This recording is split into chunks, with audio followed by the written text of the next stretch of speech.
Welcome back to day 2 of this Geopolitical Summit. Thank you for everyone for being here, especially so early in the morning. So we've got a pretty tight schedule today, and the open sessions end at 12:45. And so I'll just quickly outline the schedule. We'll have, after, we have a keynote now, which I'll talk about in a second, but then we have a panel on Whose Peace, the competition for the moral high ground, beginning at 9:30 or maybe 9:40. Actually, we're running about 10 minutes late this morning. Then we have a second keynote, and then we have a final panel on the future of NATO. But to kick it off today, our keynote address this morning is on culture, geopolitics, and war by Professor Frank Ferretti, who very kindly has joined us from Brussels, where he is Executive Director of the Mathias Corvinus Collegium Brussels edition. So, thank you, Frank. Take it away.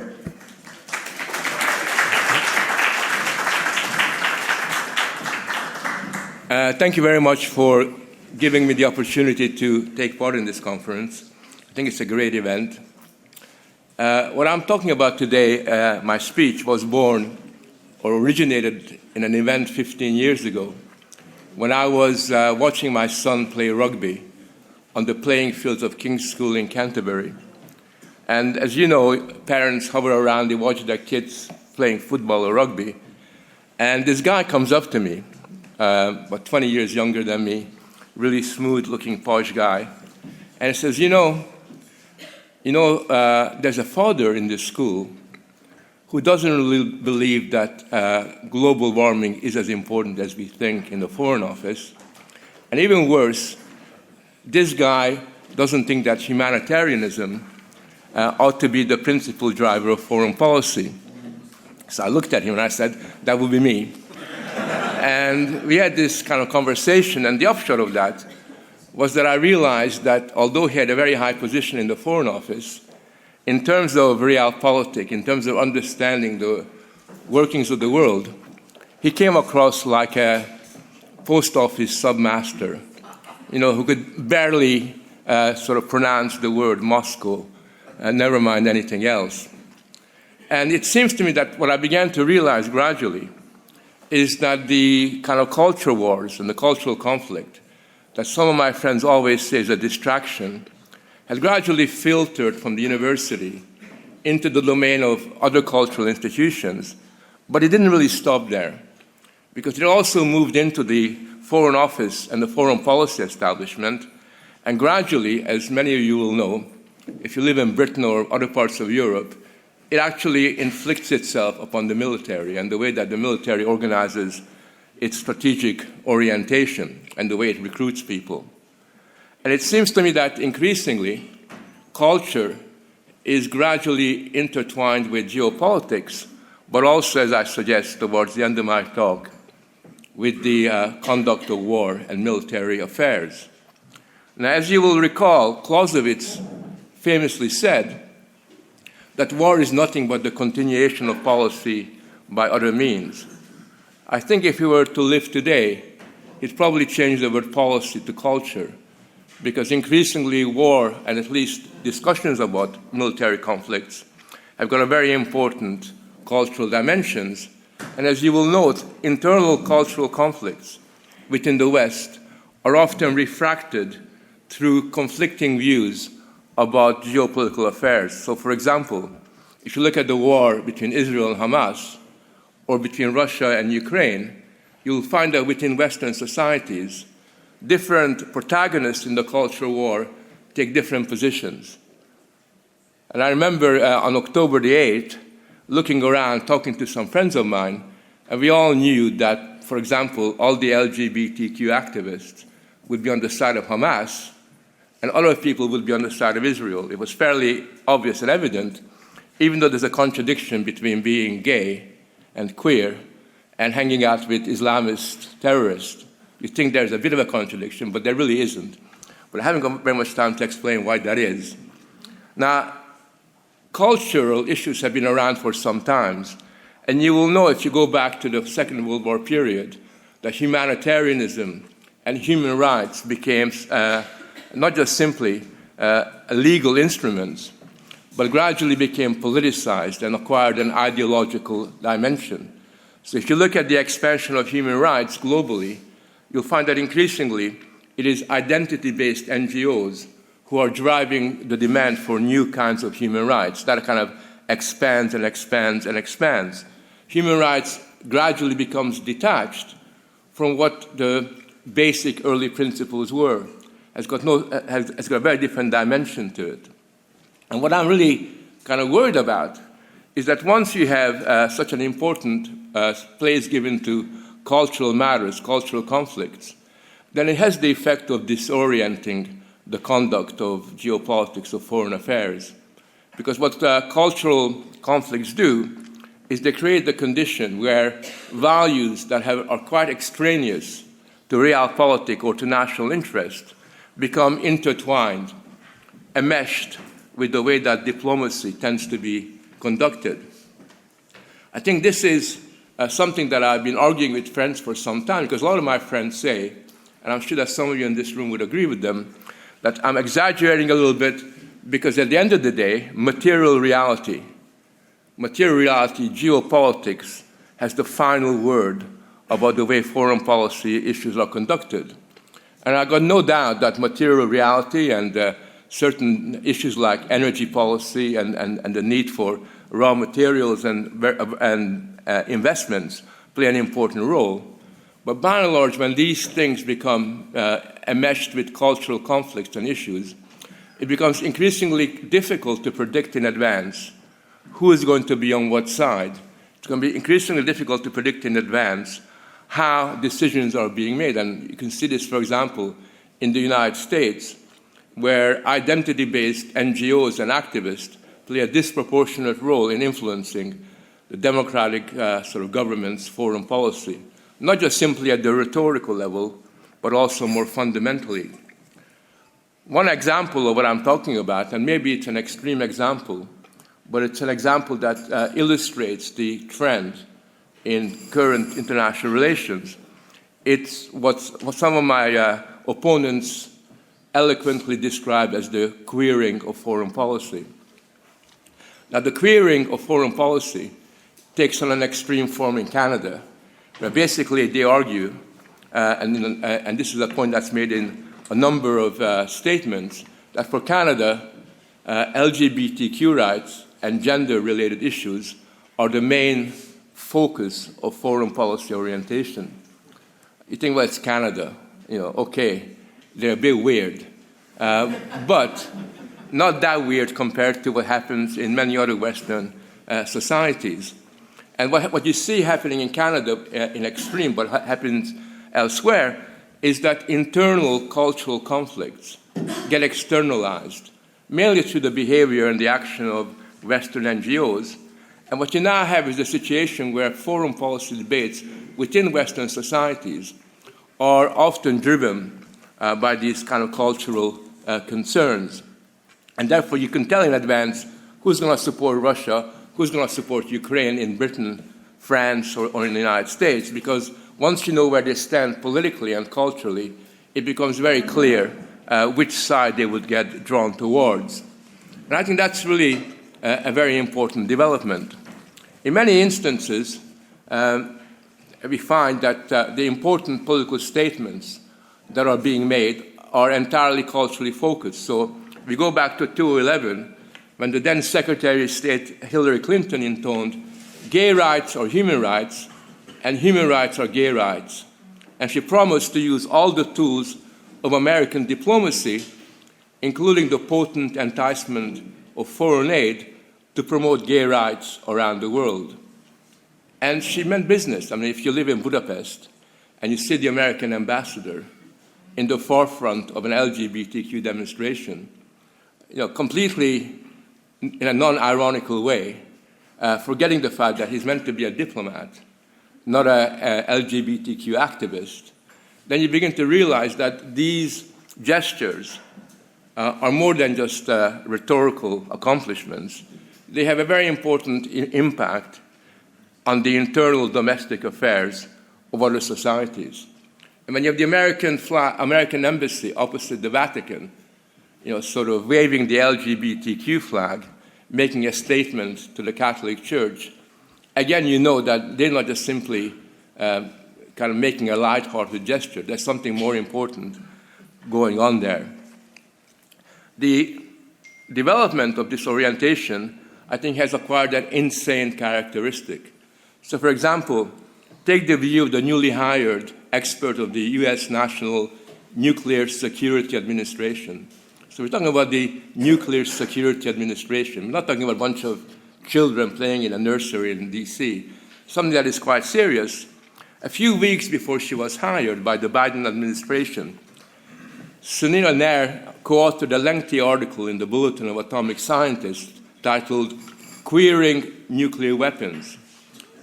And basically, the subtitle was How LGBTQ plus Inclusion Strengthens Security and Reshapes Disarmament. And the article pushes for promoting queer theory, because according to her, diversity and inclusion are especially important for nuclear policy. You probably didn't know that, but it's especially important for nuclear policy. And she says, apparently, discrimination against queer people can undermine nuclear security and increase the risk of nuclear war. They also attack the nuclear security community for being largely cis-heteronormative. And for those of you, especially Hungarian people, if you're not up with the latest queer vocabulary, cis-heteronormative basically means straight men who identify with their birth or sex. And that's done, not ironically, but it's, in a sense, really quite important. And not even, I would suggest, the hard-edge military or the CIA are entirely immune from the woke virus. It seems to me that diversity and inclusion, certainly in the recruitment policies of these organizations, are really quite important. It changes everything. You saw what happens when these influences kick in, when we saw the first assassination attempt on Trump, where the Secret Service around Trump was conspicuous by their ineptitude. And no doubt they were talking about cis-heteronormative men being a problem in the Secret Service. But that's the kind of development that you're kind of putting up with. This development has a very important dimension, because once you fight the culture war globally, then you provoke a reaction. So when former President Obama was lecturing Putin after the invasion of Crimea and basically said that what distinguishes America from Russia is that we look after our gay brothers and sisters, and that's like the defining feature of American society, then of course you provoke a reaction from the Russians, who will then fight their own culture war. And we see that all the time, where both sides of different conflicts are promoting different cultural values as a way of expressing these developments. I think that when you have a situation where Putin is lecturing Europeans about multiculturalism and mass migration, it's very evident that he too is trying to influence domestic policy in the West. And the West is doing in a similar kind of a way. And I would suggest that we have a situation where, because of these developments, Western NGOs have a disproportionate impact in what happens globally. I think that one of the things that we often overlook is that when you have cultural conflicts assuming such importance, it raises very important questions, for example, about what the West is about, what Western civilization is really all about. And if the rest of the world sees Western civilization as being principally disoriented, unsure of its place in the world, then that serves as an invitation to find ways and means of undermining its kind of influence. And it seems to me that this assessment of Western civilization as essentially confused and disoriented actually has got a very important effect.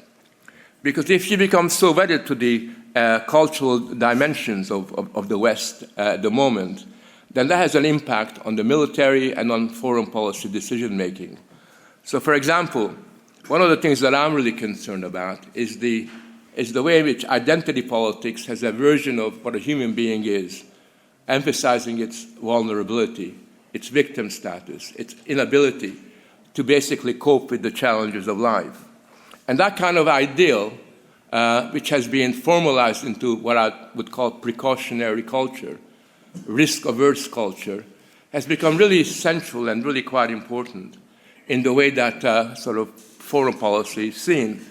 It's basically led to a situation where, as a result of this development, in the West, we have a casualty-averse and risk-averse orientation towards the conduct of war. We have the development of asymmetric risks. And asymmetric risks are problems for us, but they're an opportunity for those people who have a bolder orientation towards risk-taking. One of the interesting things in the development of warfare in the 21st century is this asymmetrical way in which the loss of life, the asymmetrical way in which the conduct of adventurous risk-taking campaigns are particularly seen. And this asymmetrical orientation has got three important dimensions, which I haven't got time to go into. First of all, the asymmetries of will. What are you prepared to do to kind of make things happen? Asymmetrical attitudes towards risk-taking, the taking of risk, and the asymmetry of vulnerability. This development is particularly important both in the conflict in Gaza and also in Ukraine, because it also means that there is a different orientation towards the loss of life and towards the taking of casualties. And if you have sort of actors in the state who are culturally wedded towards being indifferent or relatively indifferent to the loss of life, conducting warfare against America in particular, but also Britain, where force protection becomes really crucially important, then that does create certain very important political problems, particularly for the West, where this is really quite important. And when I look at the way what's really happening, it is very, very interesting. I always think back to a speech that George Soros gave in 1993. And he basically, in 1993, Soros foresaw a world order where NATO would be a dominant institution. And he basically said that Western societies would find it difficult to accept large casualties among their own soldiers. And because Western societies find it very difficult to have large numbers of casualties amongst their own troops, it would make a lot of sense for the West to rely on Eastern Europeans because of their large manpower. It's a very surreal idea that, in Ukraine, in Poland, Hungary, there are a lot of people, whose lives are of a second-order status to American lives.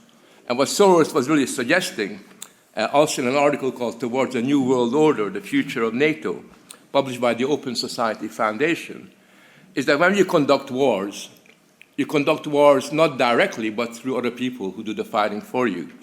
This was quite successfully realized by America in the fight against ISIS, when they relied on local forces and local actors to do most of the fighting. But it's also something that we see play a key role in the way that NATO is conducting its affairs, where they're prepared to fight the war against Russia to the last Ukrainian life. And that seems to be the basic philosophical principle. And that means that societies like Russia, in the Middle East, Hamas, and movements of that sort, pretty much know that as long as they can throw their own people's lives into the mix, they will be able to realize their objective up to a certain point. If they can just simply continue and create a situation of what we call a forever war, then at the very least you can neutralize the superiority, technological and otherwise superiority of the West. And it seems to me that this is a problem for us. Because if you have a succession of prime ministers, as you have in Britain, who basically insist that their objective, like David Cameron did, is to ensure that homosexual rights are upheld in Africa, and they will cut foreign aid to those countries that don't respect those rights, what you end up is a situation where certainly in the Anglo-American sphere, a lot of the diplomats are no longer working as diplomats, but more like fancy social workers. And the problem is that once you take your eyes off the ball and forget what your national interest is, and you begin to rely on international organizations and NGOs to do your briefing for you, and you begin to use cultural values as the prism through which you explain and use the rhetoric of what you're really all about, then you run into trouble. And what I'm really worried about, and the reason why I raised this discussion, is because if we have a continuation of this orientation, the instrumentalization of culture in foreign affairs, that does represent a very important element of instability in the global sphere. It basically means that people will find it much more difficult to know in advance who is going to be on what side, and people find it more and more difficult to find really serious diplomatic, realpolitik solutions to the many problems that we face in the world order. Thank you.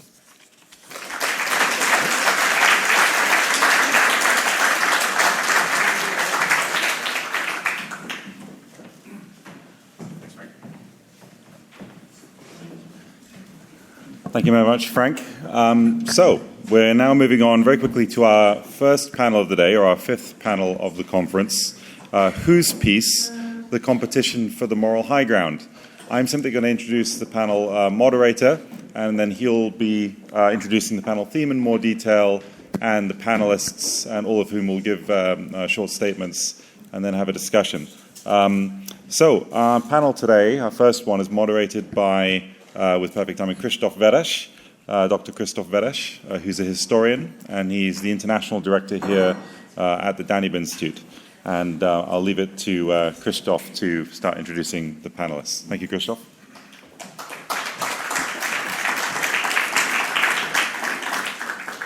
Thank you, Callum, and welcome everyone to today's first panel, Whose Peace? The Competition for the Moral High Ground.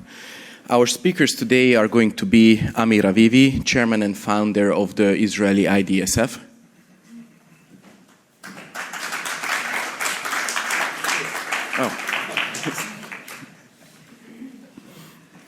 Sorry. With my glasses, I only see into the distance, but not what's in front of me. Our second speaker is Michael Doran from the Hudson Institute Center for Peace and Security in the Middle East.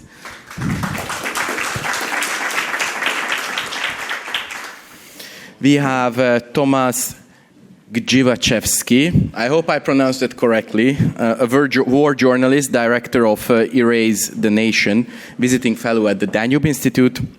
And at last but not least, we have Dr. Attila Demkó, head of Center for Geopolitics from MCC.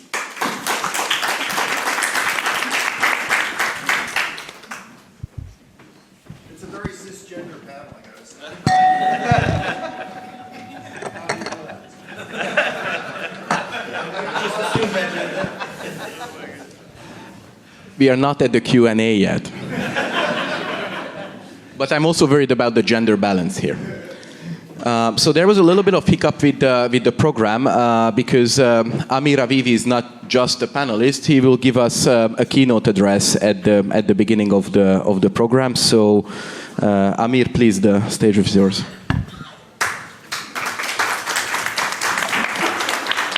Thank you very much. I think that for the last few decades, there have been two dominant worldviews.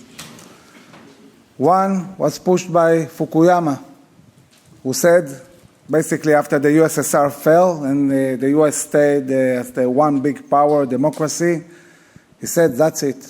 This is the end of history. The Messiah is descending to earth in the form of democracy. All the world will be democratic. And the democracies don't fight between each other. Therefore, we are going to world peace.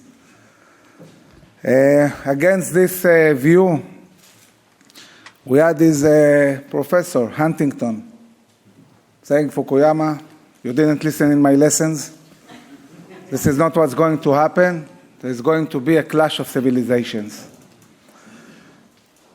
And I think that now, in the last 2 years, it's becoming crystal clear more and more that we are experiencing a clash of civilizations on the verge of a third world war.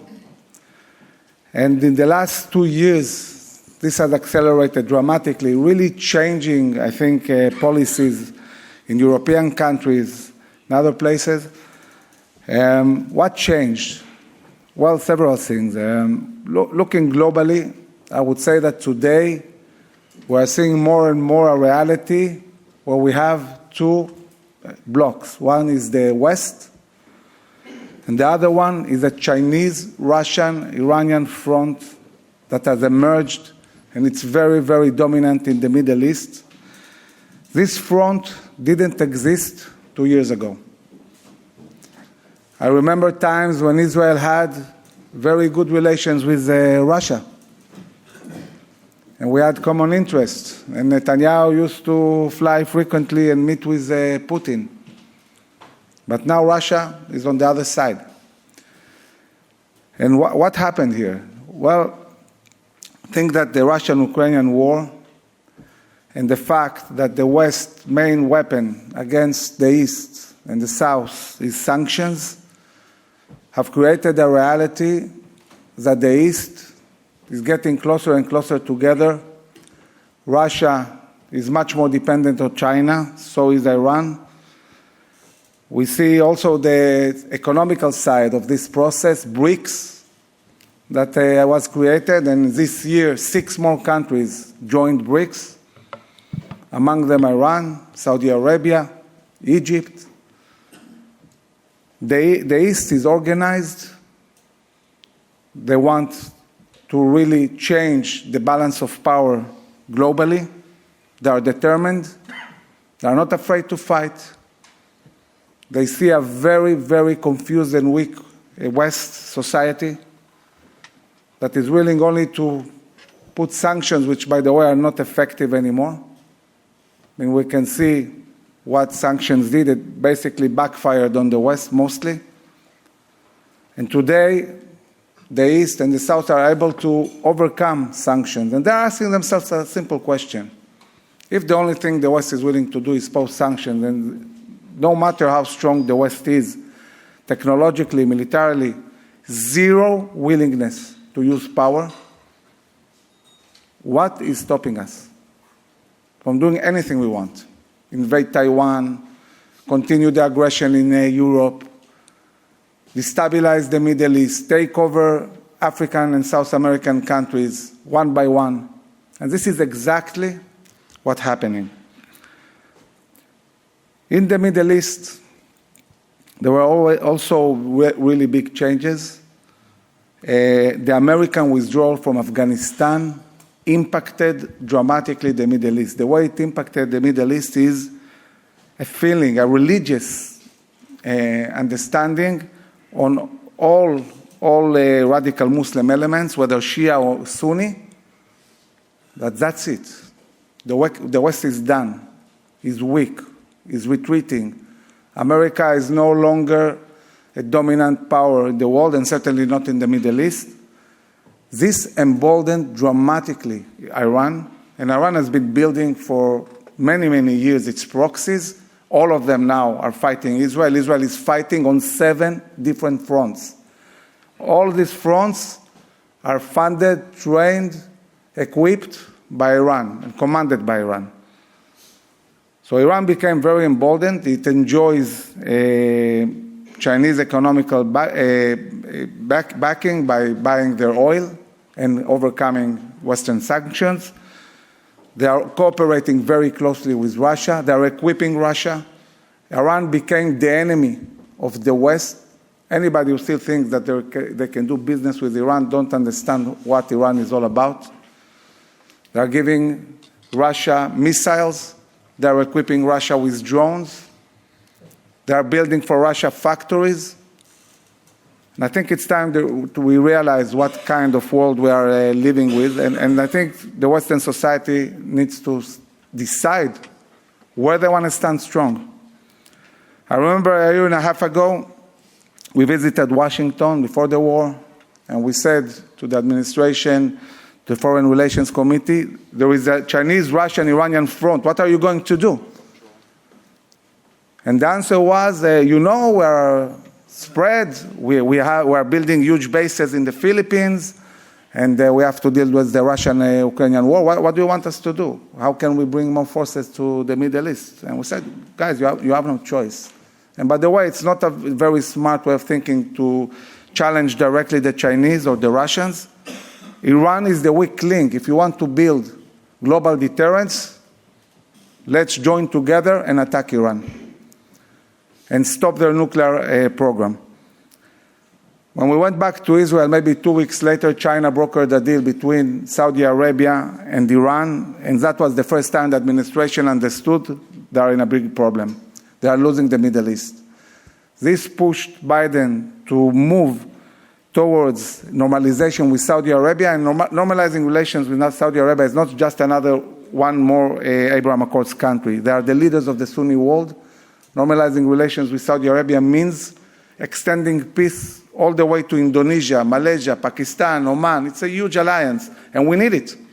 We need a Western Israeli Sunni alliance to stand against this Eastern bloc that has emerged. When Iran saw that and saw this process moving forward, they said, no way. This is not going to happen. We're going to stop it. And they launched Hamas to an attack. So on the 7th of October, Israel was surprised. Very big attack by Hamas. Since then, we have been fighting for 11 months in Gaza. Today, Hamas is on the verge of destruction. We have pretty much destroyed them militarily. It will take time to dismantle all Hamas capabilities, but we have set the terms for the destruction of Hamas as a military and governmental entity. Now it's just a matter of time. That to get proportions, Hamas is the size of all of ISIS. And think how many forces were used globally to fight ISIS. Hamas is more equipped than ISIS, more organized, with better infrastructure. So in this context, the IDF is doing a very good job. We are now in a very defining moment where, since we created the terms for the destruction of Hamas, Israel for the first time is in a moment where it can shift the center of gravity from the south to the north and deal with Hezbollah. We have to understand what is going on in the north. We have 60,000 Israelis that are displaced for 11 months. They live in hotels. We had to evacuate them. The only way we can bring back our citizens is push Hezbollah out of South Lebanon and hit Hezbollah hard in all its capabilities, just as happened yesterday when thousands of Hezbollah commanders looked at their beepers and they exploded on their face.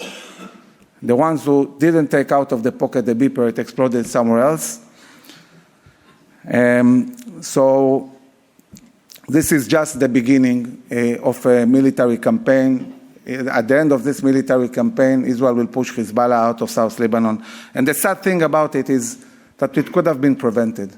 A strong America, a resolute America, an America that is willing to put a credible military threat on Iran and Hezbollah, could have reached a point where Resolution 1701 is imposed and Hezbollah would have gone out of South Lebanon. But it's amazing to see that on one hand, the administration wants things to be quiet until the elections. On the other hand, they're doing everything to make sure that there will be a full-scale war in the Middle East by not standing strong and not being resolute. Now, the big question is what will happen with Iran. Iran is a global threat. It's a threat to hold the globe, not just to Israel. It's a threat to Europe. They can reach any capital of Europe with nuclear capabilities if they will have them. And it's time we understand we need to deal with this. We cannot have Iran with nuclear weapons. And this is the time. This is the time to deal with this. I think it's a huge challenge for Israel to convince the West, and especially the US, to understand that we need to join together and deal with the Iranian threat. But I can tell you for sure that if this is not going to happen, Israel will do it by itself if we need to. We're not going to let Iran become nuclear. We understand what it means for our national security. So there are many, many challenges we are facing. I can say that the Israeli society is very resolute, very strong. They want a decisive win on all fronts. They're willing to fight. They're willing to sacrifice, just as we see the Ukrainian people fighting for their country. I think many people were surprised by how much Ukrainians are resolute in their really motivation to defend their country against this Russian aggression. So I am optimistic. I believe Israel will win decisively on all fronts. It will take time, but the bigger the win will be, the more decisive this win will be, the greater the golden age of Israel and the Jewish people will be the day after. And this is what we are looking forward to, because the day after there will be peace agreements, and the economy of Israel will bloom, and there will be massive migration to Israel from all over the world of Jews, and also baby boom, like any war. So we are very optimistic and resolute, and although there will be hard times ahead, I'm sure there will be a decisive victory. Thank you very much.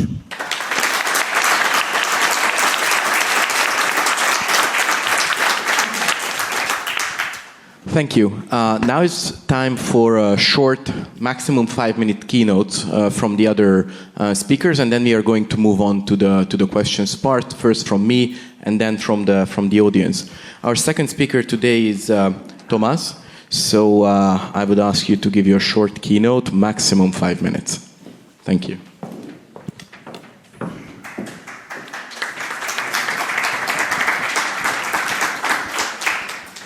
Ladies and gentlemen, first and foremost, thank you very much for the invitation. It's a great honor to be here with you. And today I'd like to explore why Ukrainians and, broader speaking, the Western narratives on Russian aggression on Ukraine has failed to gain traction among the countries of so-called Global South. And as a war journalist and filmmaker, my job is to listen to the people and to tell the stories. So please let me begin with two short personal stories. What might be surprising, they are not taking place in Ukraine, but in other countries. So the first one takes place in May 2022, when I took a break from frontline reporting in Ukraine. I traveled to China to make a to Chile to make a documentary there, and in Santiago I ordered an Uber, and when the driver's name popped up, I read Mr. Karl Marx, and of course, naturally, I found it pretty peculiar. But I decided to take this ride, and when I got into the car, I realized that this Karl Marx was a young man, clean shave, but deeply committed to Marxist ideology, apparently so much that he adopted this nickname, Karl Marx. And when he found out that my cinematographer and I were from Poland, he asked us, "Okay, guys, who do you support, Zelensky or Putin?"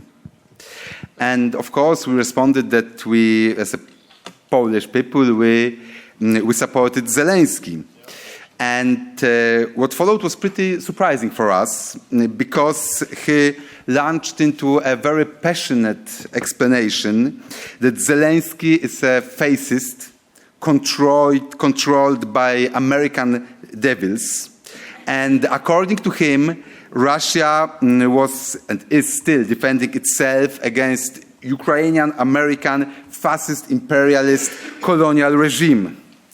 And at that point, the conversation was over.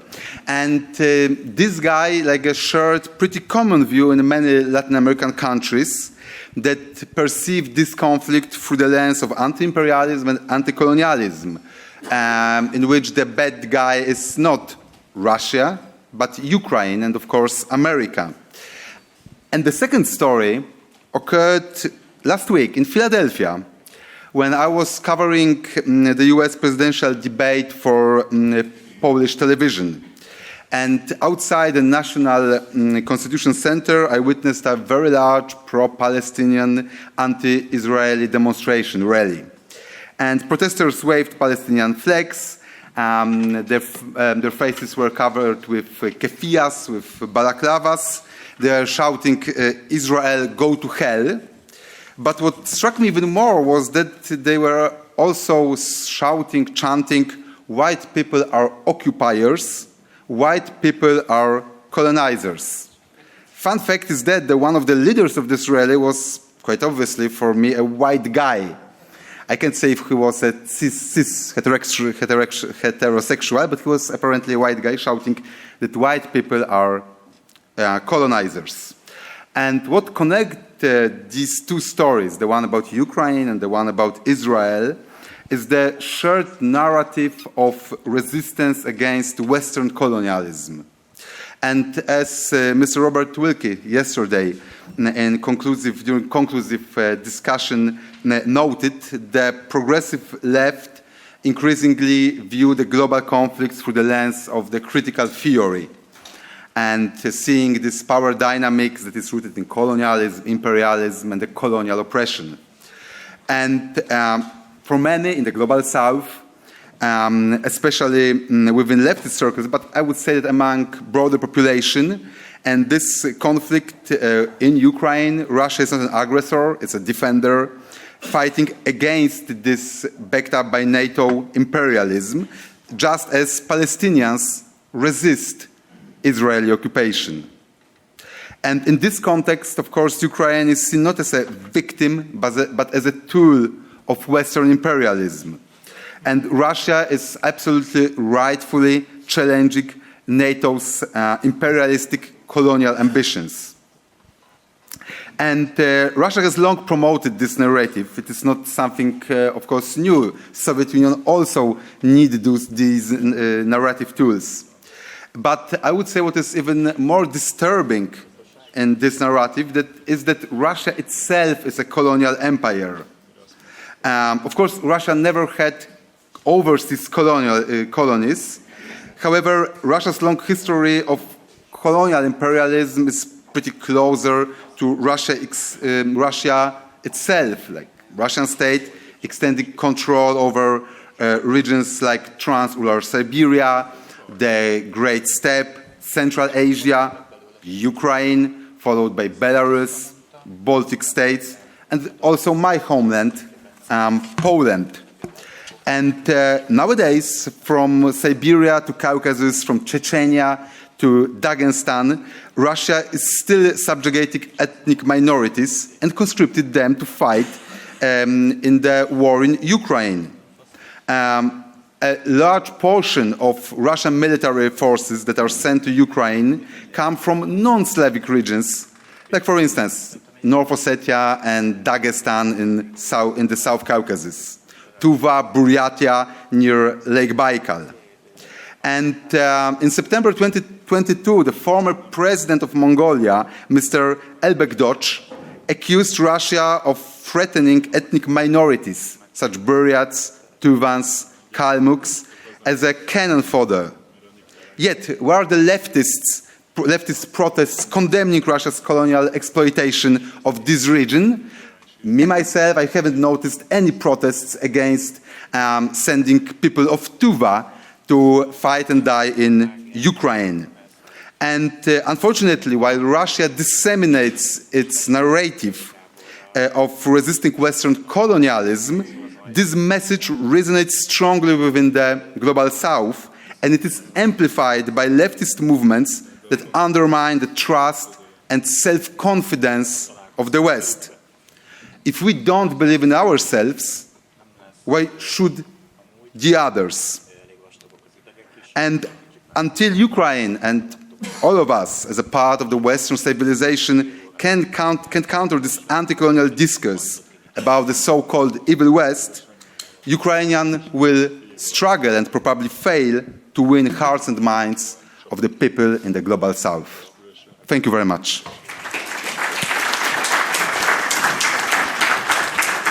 Thank you. Our third speaker is Attila today.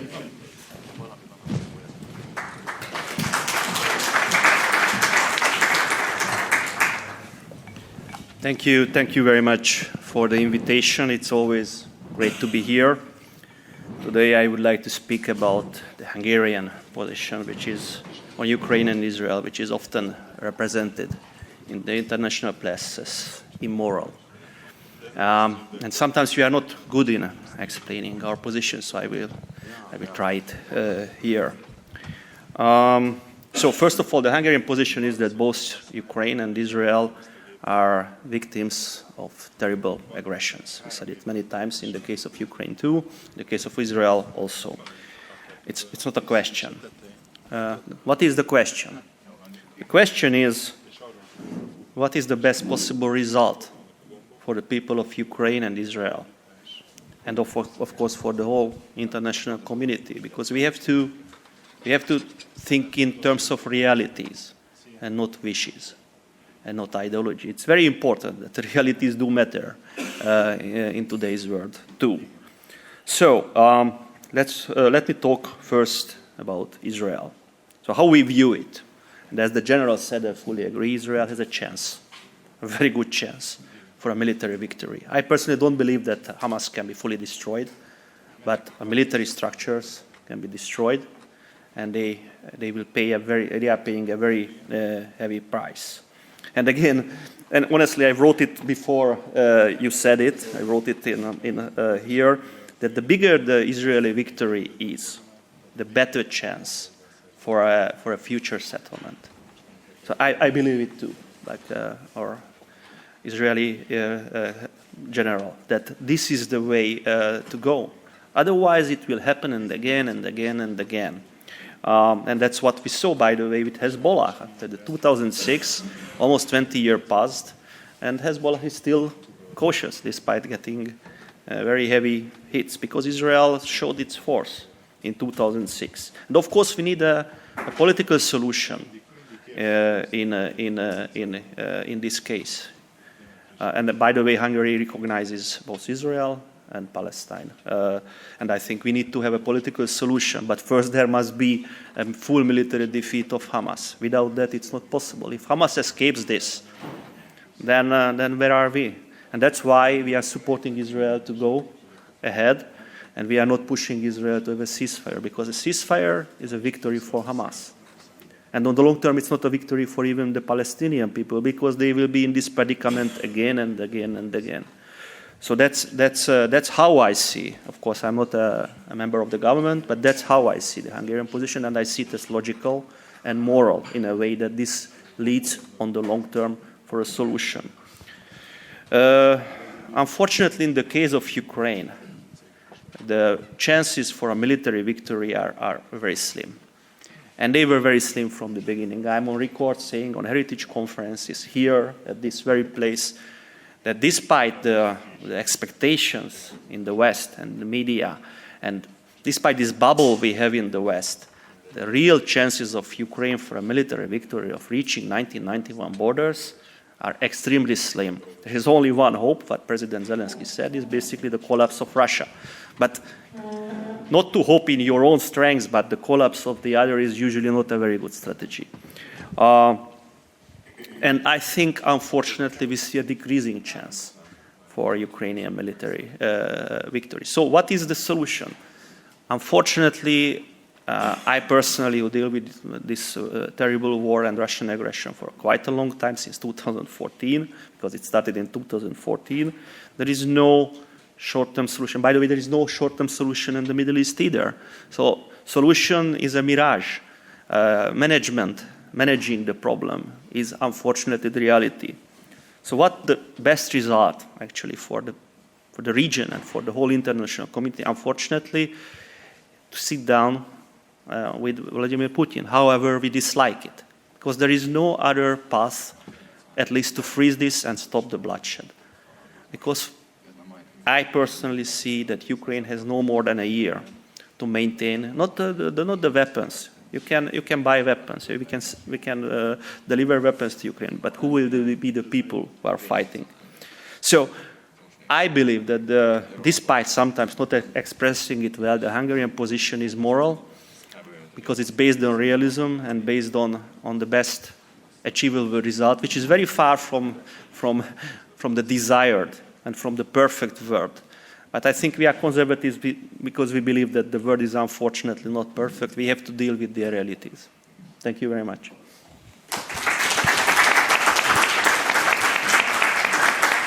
Thank you. And at last but not least, Michael.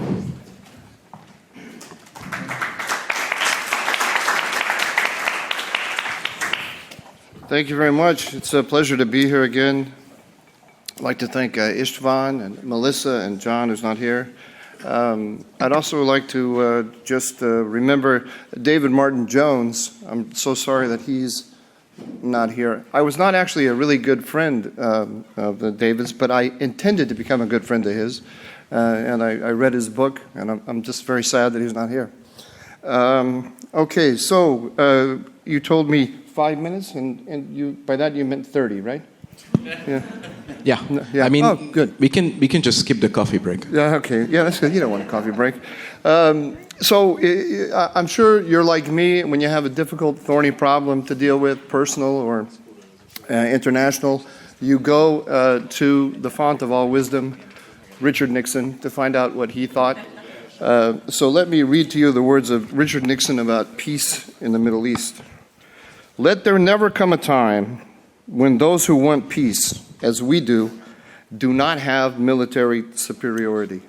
And what is happening in the Middle East today is that the United States and its allies are losing military superiority.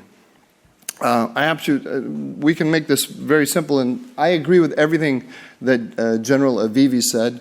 And so I'm just going to give you some explanations as to why the United States is not doing the things that General Avivi thinks that it should do. In American Indian culture, they used to have these spirit journeys where they send braves out into the wilderness alone, where they sort of find themselves and reach full maturity. In our society today, I went through the equivalent, which is called graduate school. They sent me out into graduate school where I sat with liberals for hours and hours and hours, I mean, countless hours, and listened to them describe the world. And so I can come back to you and I can explain to you how they see the world. There are two visions in Washington of how you achieve peace in the Middle East. One is the Richard Nixon version, and the other is the Obama-Biden version, in which they refuse, and I think this also applies to Ukraine, they refuse to see themselves, they do not see themselves as the leader of a coalition against China, Russia, Iran, and North Korea. They see themselves, and this is a consequence of the coming out of the end of the Cold War, the unipolar moment. They see themselves as the managers of the global system, and they see actors like China, Russia, and Iran as problematic members of the global system, and the goal is to create the mechanisms that will bring them back into becoming better members of the system. What that means in the Middle East is they do not see themselves as leading a coalition of Saudi Arabia, Israel, and the United States against a growing Iran and its axis of resistance. They see themselves as mediators between the axis of resistance on the one hand and the Israelis on the other. And this is their mantra is de-escalate, de-escalate, de-escalate. And if you read the yesterday in response to this amazing operation that presumably the Israelis carried out yesterday, the reaction of the State Department spokesman was, we had nothing to do with it, number one. And number two, de-escalate, de-escalate, de-escalate.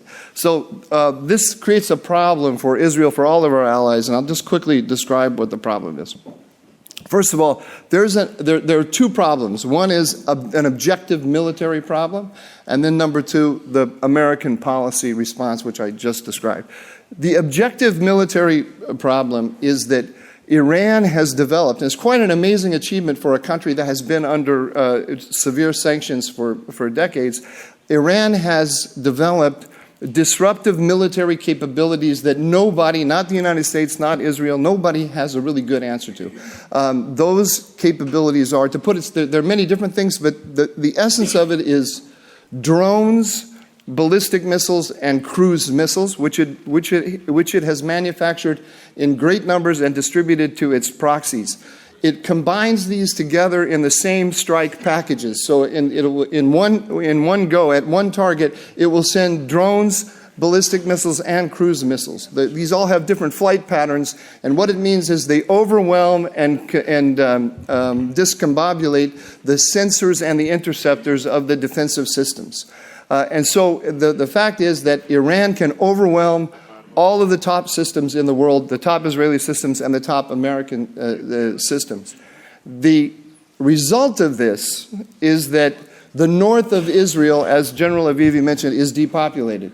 This is for the first time in the history of Zionism, the enemy is able to take the battle to Israel proper. It's a basic principle of Israeli warfighting that Israel takes the battle to the territory of its enemy. In this case, Iran and its proxies have taken the battle to Israel, and there's no good answer to it. I mean, Israel has answers. It has answers. We saw one of them yesterday, but it is impossible for Israel to suppress the fire from Lebanon and from Iran in the way that it is suppressing the fire from Hamas.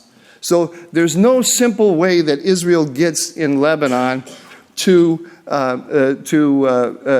total victory over Hezbollah.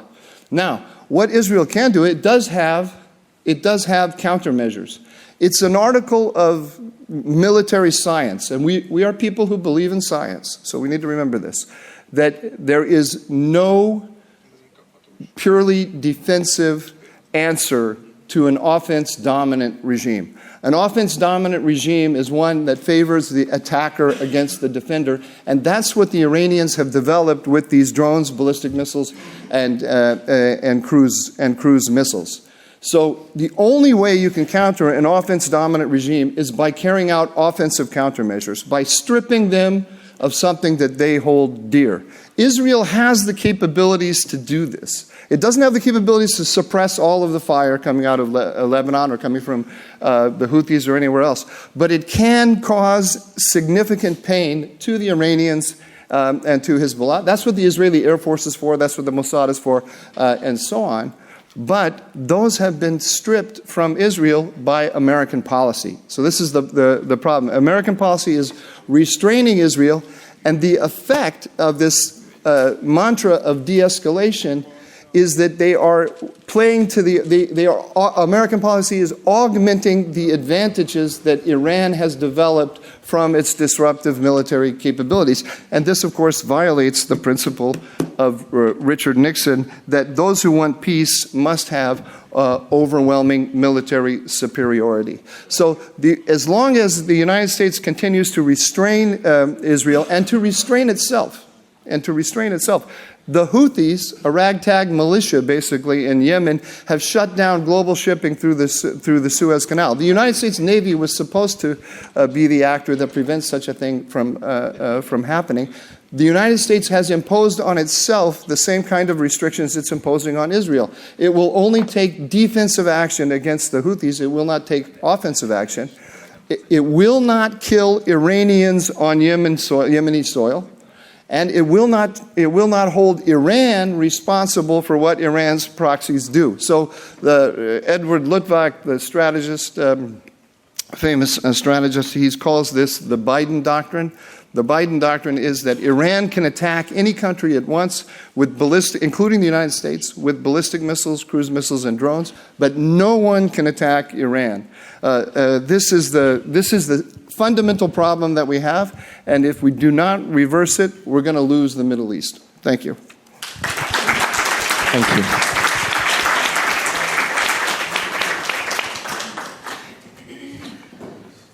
As a moderator, I'm in a privileged position because I can ask people who have much more brains than I do about questions that usually I discuss with my friends over beers.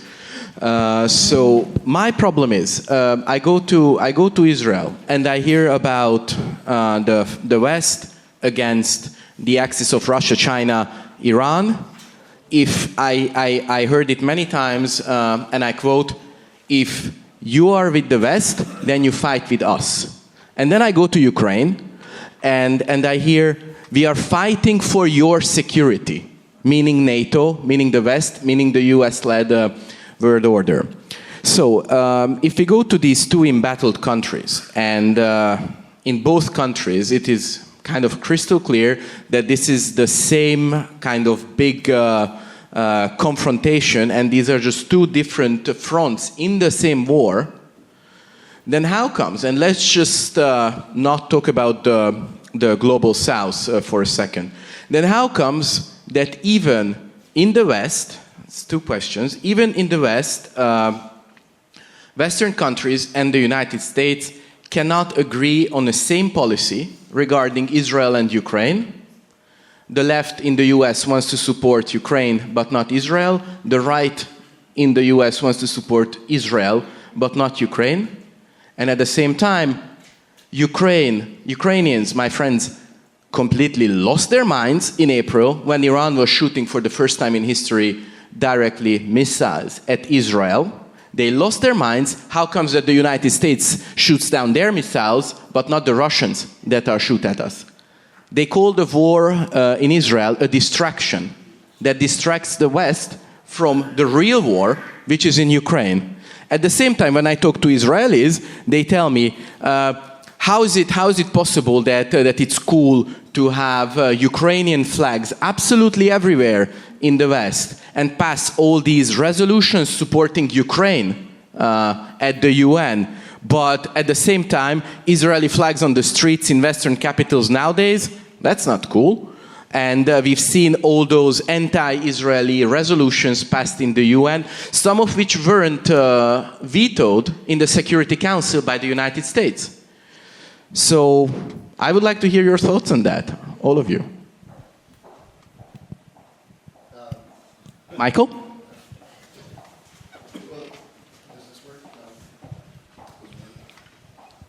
How's that work? Oh, good. So, for starters, I blame Jim Carafano.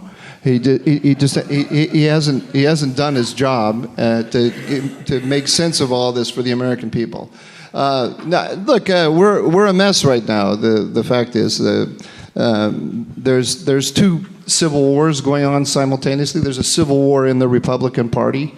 A minor one, but it's pretty significant. And on Ukraine.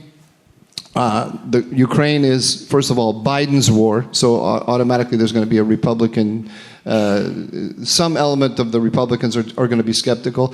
But then you have the fact that the role that Ukraine played in the impeachment of Donald Trump. So there's a real domestic element there.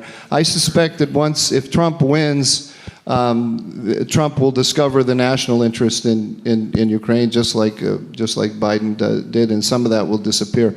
With regard to Israel, Israel is at a fault line in American society. Zionism is in a fault line in American society. Put it simply, between Protestant modernism and progressivism on the one hand, and nationalism on the other. And that today is a kind of right-left divide, but it's been a divide historically all the way through American history. So when Harry Truman recognized Israel, the elite was against him completely, just like the elite was against Trump when he recognized Jerusalem.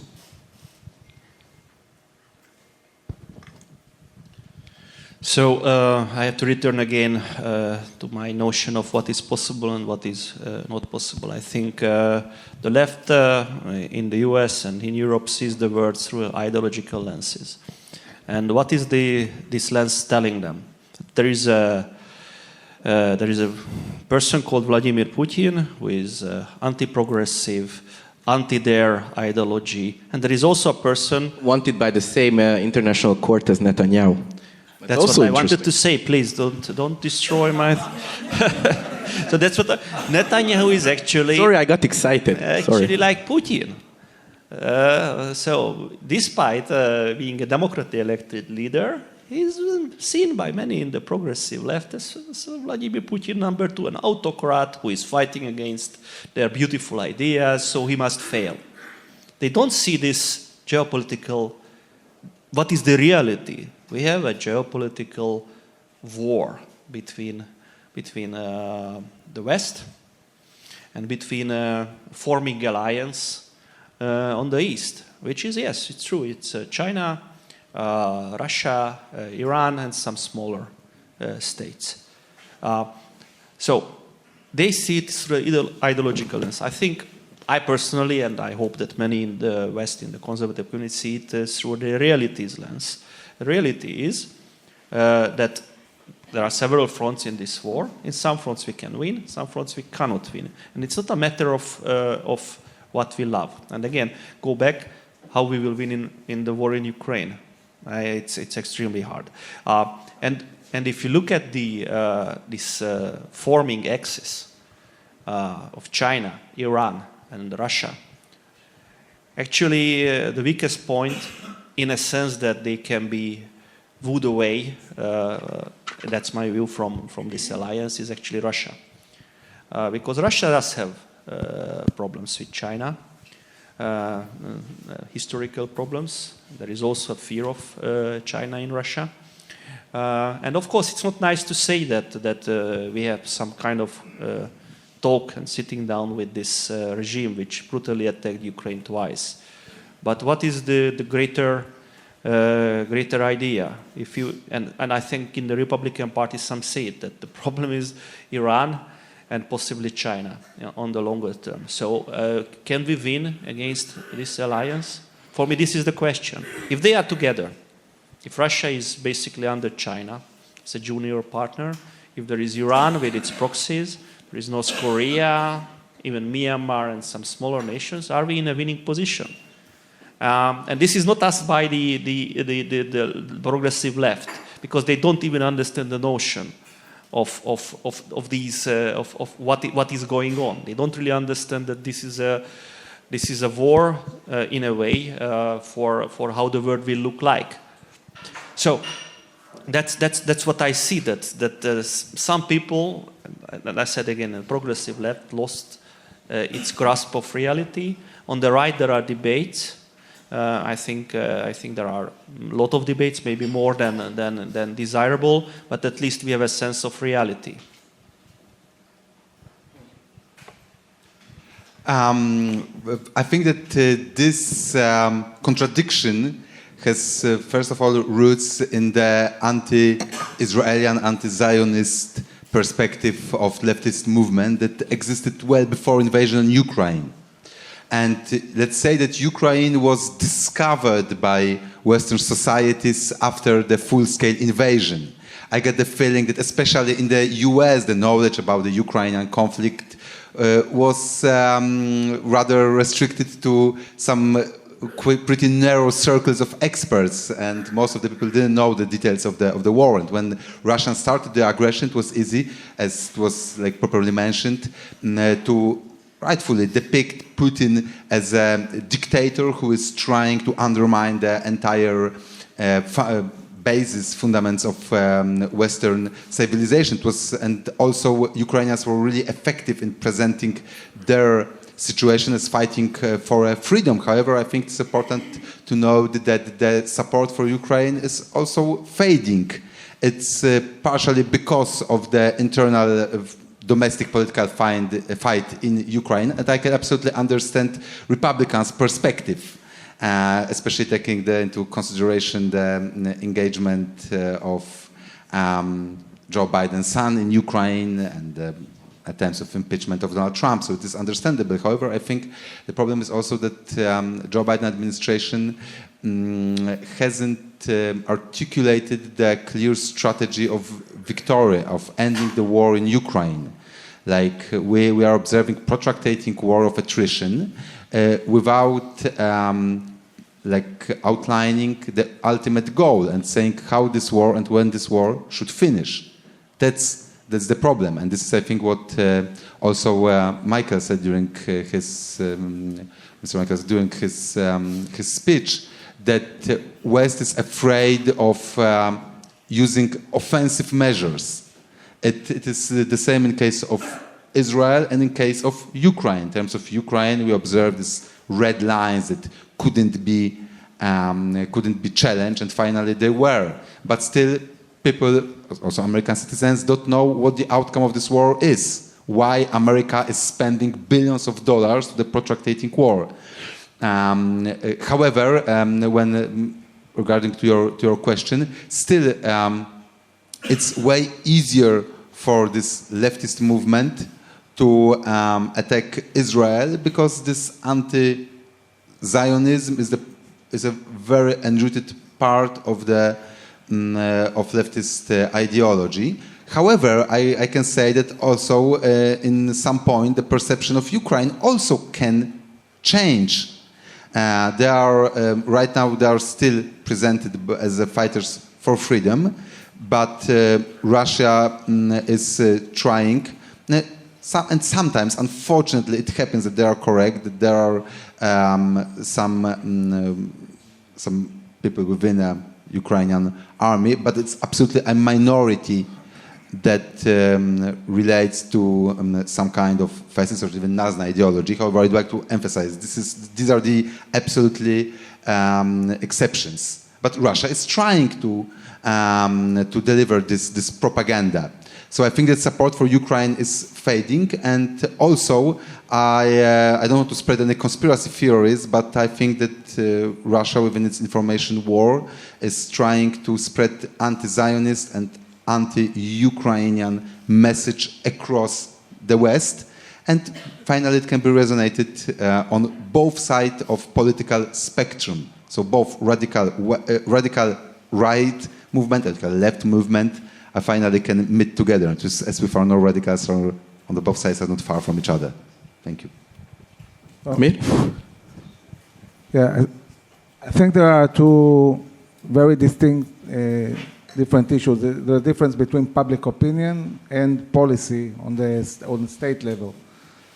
Talking about public opinion, it was interesting to see in the Eurovision contest. When we went to the Eurovision contest, and the thought was, okay, we're in the middle of a war, everybody's against us, how it will affect the Israeli contester.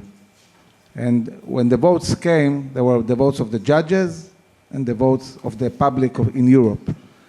And the public in Europe voted overwhelmingly for the Israeli song. It got #1 in the public opinion, and it ended #5 because the judges gave it really low scores.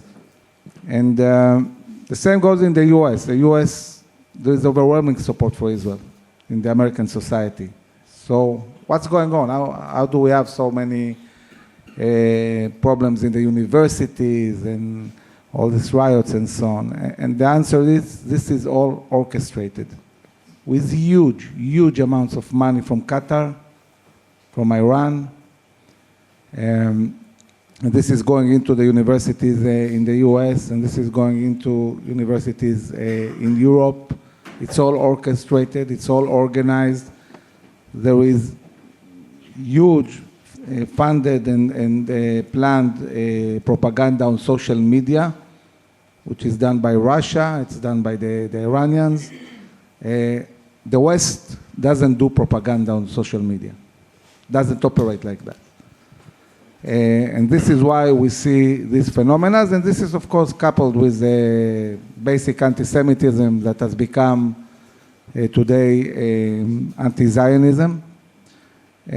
But I think overall, I'm optimistic about what is going on the public sphere. I think that talking about policies, and we in IDSF have been engaging more and more with the European Union and the European countries.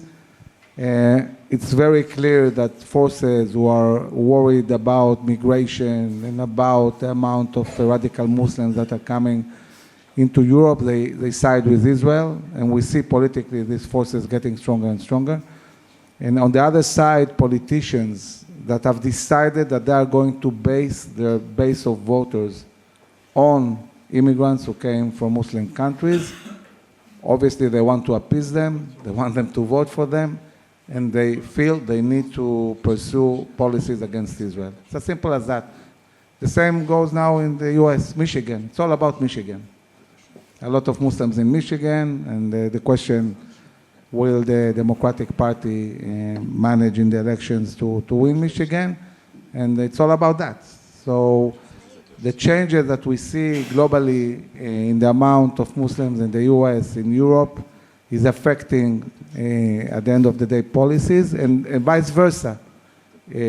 For example, African countries that have a growing number of evangelicals, and the relations with Israel is improving all the time, and we have renewed relations with many countries in Africa because they change religiously in these countries. Thank you. Before we reconvene for the coffee break, we have time for one question from the audience. The gentleman in the second row. Do we have someone who is supposed to... Okay, I guess it's my job.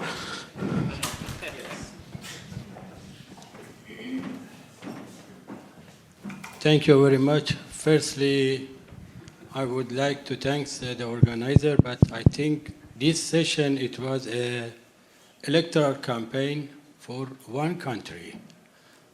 Sincerely, I would like to deny any send of drone and myself from Iran to Russia. It is clearly, officially was rejected by the I'm sorry, the session is called Q&A. Okay. Is there a question? Okay, there is a question. Okay. Because comments we My can have question afterwards in writing. How is possible to talk here about the right of one country without speaking about the right of Palestinian people? More than 42,000 of Palestinians were killed. First question. And second question, how is it possible somebody is speaking regarding the nuclear arm when they had more than 300 nuclear bombs? Maybe nobody knows. But just a moment. He tried to ask regarding a peaceful program of Iranian under supervision of nuclear agency. Thank you.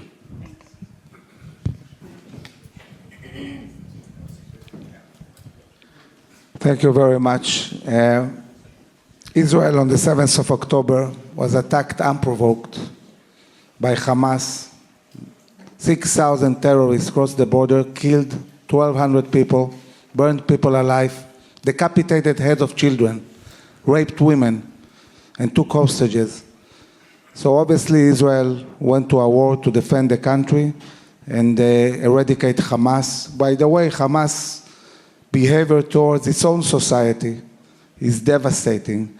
Any notion of peace between Israel and Palestinians cannot be discussed when Hamas is in power. Hamas is the biggest obstacle for any kind of peace in the future between Israel and the Palestinians. So I think that in this sense, this war is serving both the Palestinian society and the Israeli society, and it's maybe the only hope we have for any resolution. Now I'll tell you something about Iran.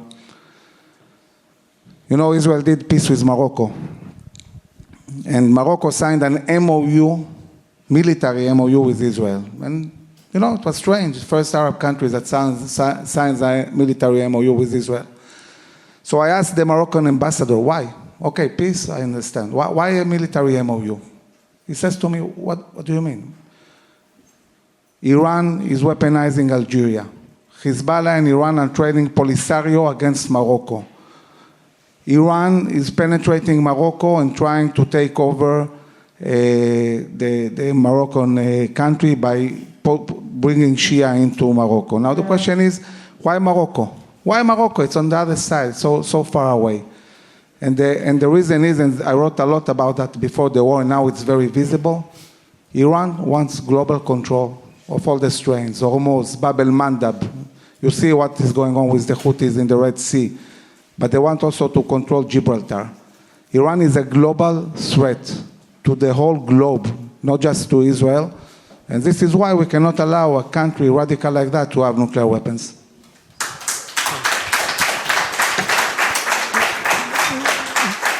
Can I add a few words to that? I disagree with your characterization of the conflict. I think you, together with President Biden, have made a mistake of identifying this as a Palestinian-Israeli conflict. It's clearly not. It's objectively not. On October 8th, Hezbollah attacked Israel unprovoked. And then shortly after that, the Houthis started shutting down global shipping through the Suez Canal. It's clearly an Iranian-Israeli conflict, but I actually believe it's an Iranian-American conflict. And I think if you listen to the statements of the Iranian leaders, that's pretty obvious. And I think it's very important that we understand it that way. They're using a pretext of Palestinian rights for their actions. But this is an effort to weaken the greatest threat to Iran in the region, Israel, but also to drive a wedge between the United States and Israel. If you're sitting and watching this from Beijing, it's remarkable how many American naval assets have been moved out of the Pacific into the Middle East. In this way, Iran and the Houthis are putting out their shingle, and they're saying to the Chinese, in the event of a war over Taiwan, we can be of help to you in tying down American resources. As far as the Iranian nuclear program being peaceful, that's just a joke. Okay, nobody with a brain takes that seriously, and I'm not even going to try to argue differently. Thomas, just and in terms of Ukraine, like Iran is one of the two countries, together with North Korea, that is openly supporting, providing military equipment to Ukraine, like Shahed drones. Like I think it's something absolutely obvious. Like almost every day, Iranian drones are killing innocent people in Ukraine, hitting not only military but first and foremost civilian targets like apartments and cities. Myself, I saw and heard flying Shahed drones. So there is still a discussion if Iran is providing ballistic missiles, but Shahed drones are attacking and killing Ukrainian people. And what is even more crucial, that were provided by Tehran in the end of summer, beginning of the fall 2022. It was a crucial point of the war when Russia was seriously weakened, and when Russia needed an urgent help, Iran was the country that supported the Shahed drones. So I think that Iran engagement into war in Ukraine is absolutely obvious. It's undisputable. And Attila, we also want to say just 2 sentences, and then we go for the coffee break. Thank you. Well, it's not a question that the Palestinian people of Gaza are suffering, and thousands, if not tens of thousands, died. But who is responsible for that? Who is responsible for that? Who started this war? They would all be alive. All of them would be alive if Hamas does not attack Israel on October the 7th. And this is a fact. And if Hamas says today that we give ourselves up to justice, international justice, this war ends today. They are killing the Palestinian people. They are using them as shields. They are calling a 1-month-old child a martyr. So what are we speaking about? They are using their own people in this war. And if we talk about morality, this is the most immoral thing a movement can do.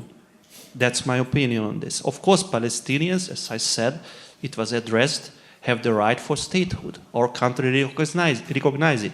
But we don't recognize mass murder as a tool to achieve this. And Hamas did a big disfavor for the Palestinian people, for the future of the Palestinian people.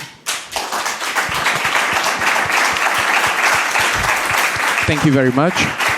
And that concludes our panel. Another round of applause for our great panelists.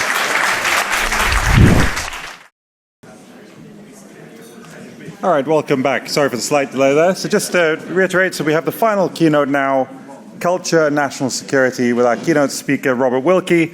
He's Distinguished National Security Fellow at the American First Policy Institute, and he's a former Undersecretary of Defense for the United States and a former U.S. Secretary of Veterans Affairs. Mr. Wilkie.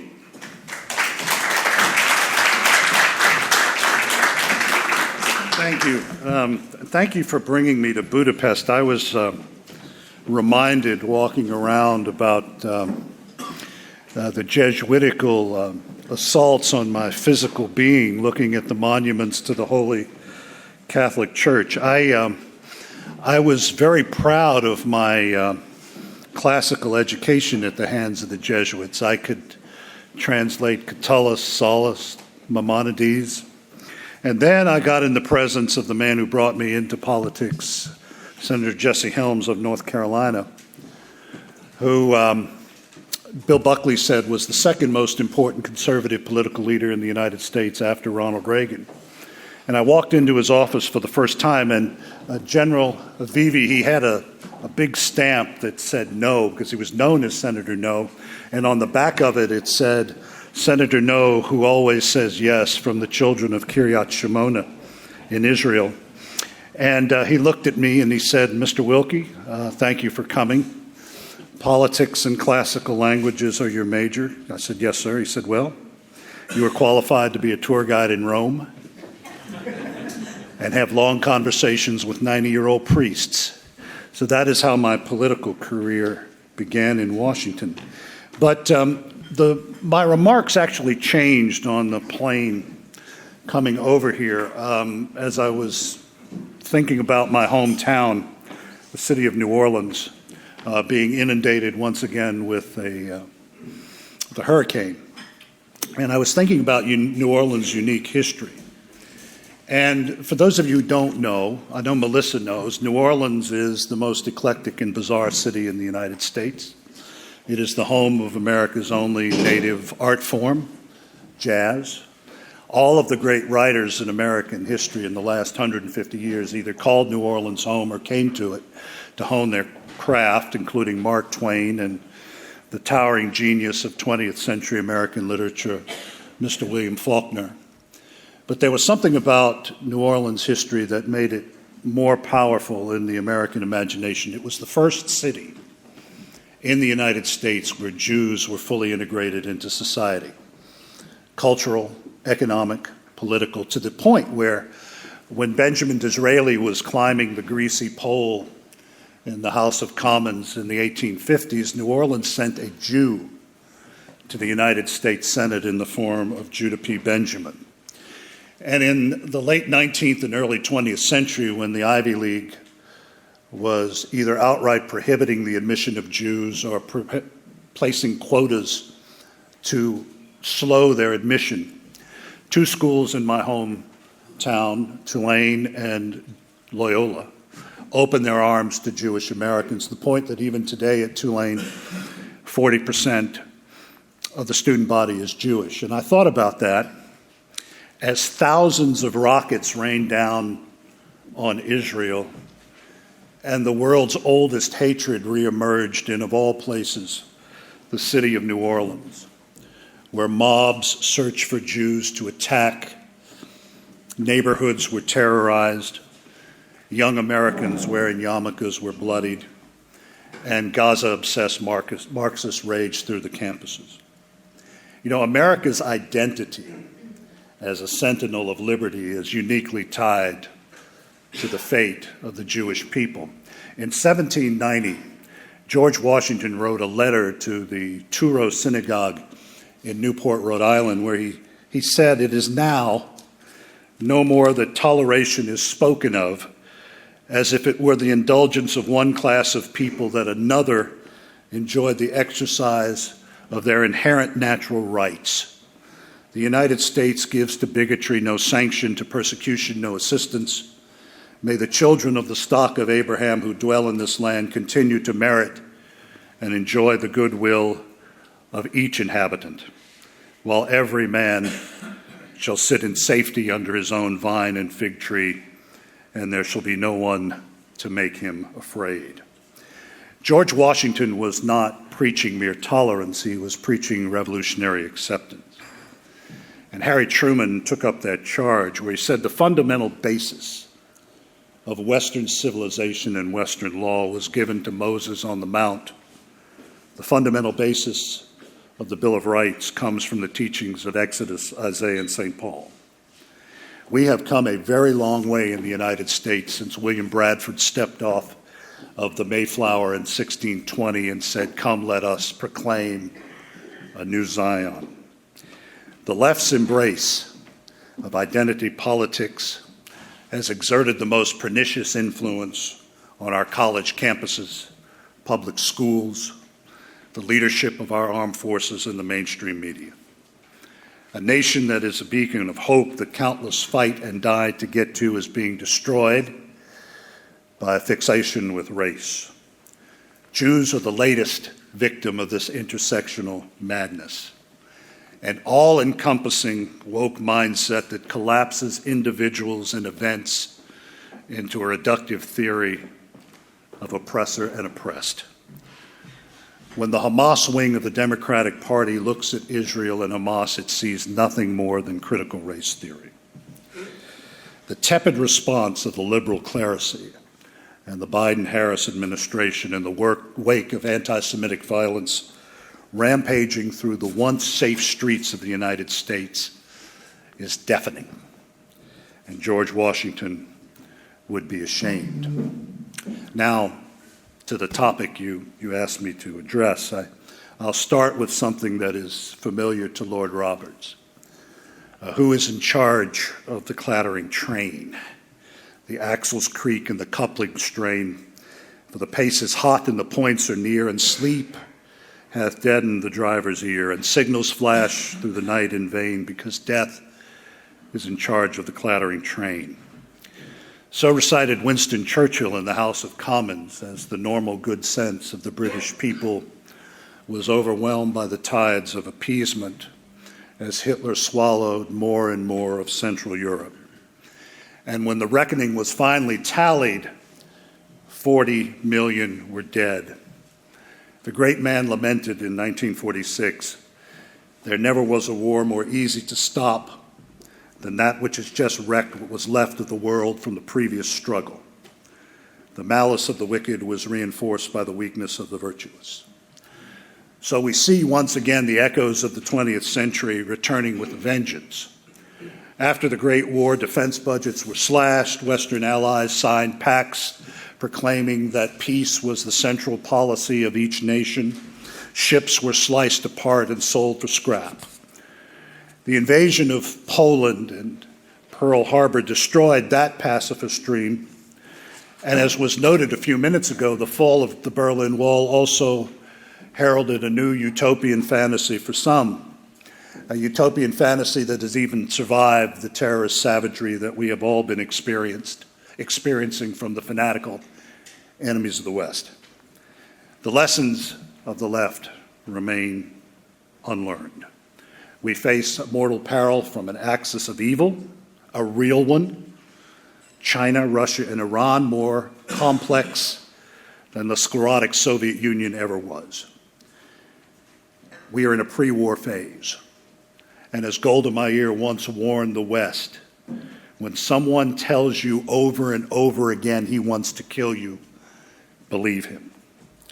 Now, Obama-Biden appeased the new axis. They dispatched billions to the mullahs, promised Putin that America would be easy on him after the election of 2012, and signaled weakness to the Chinese by destroying our naval presence in the Pacific.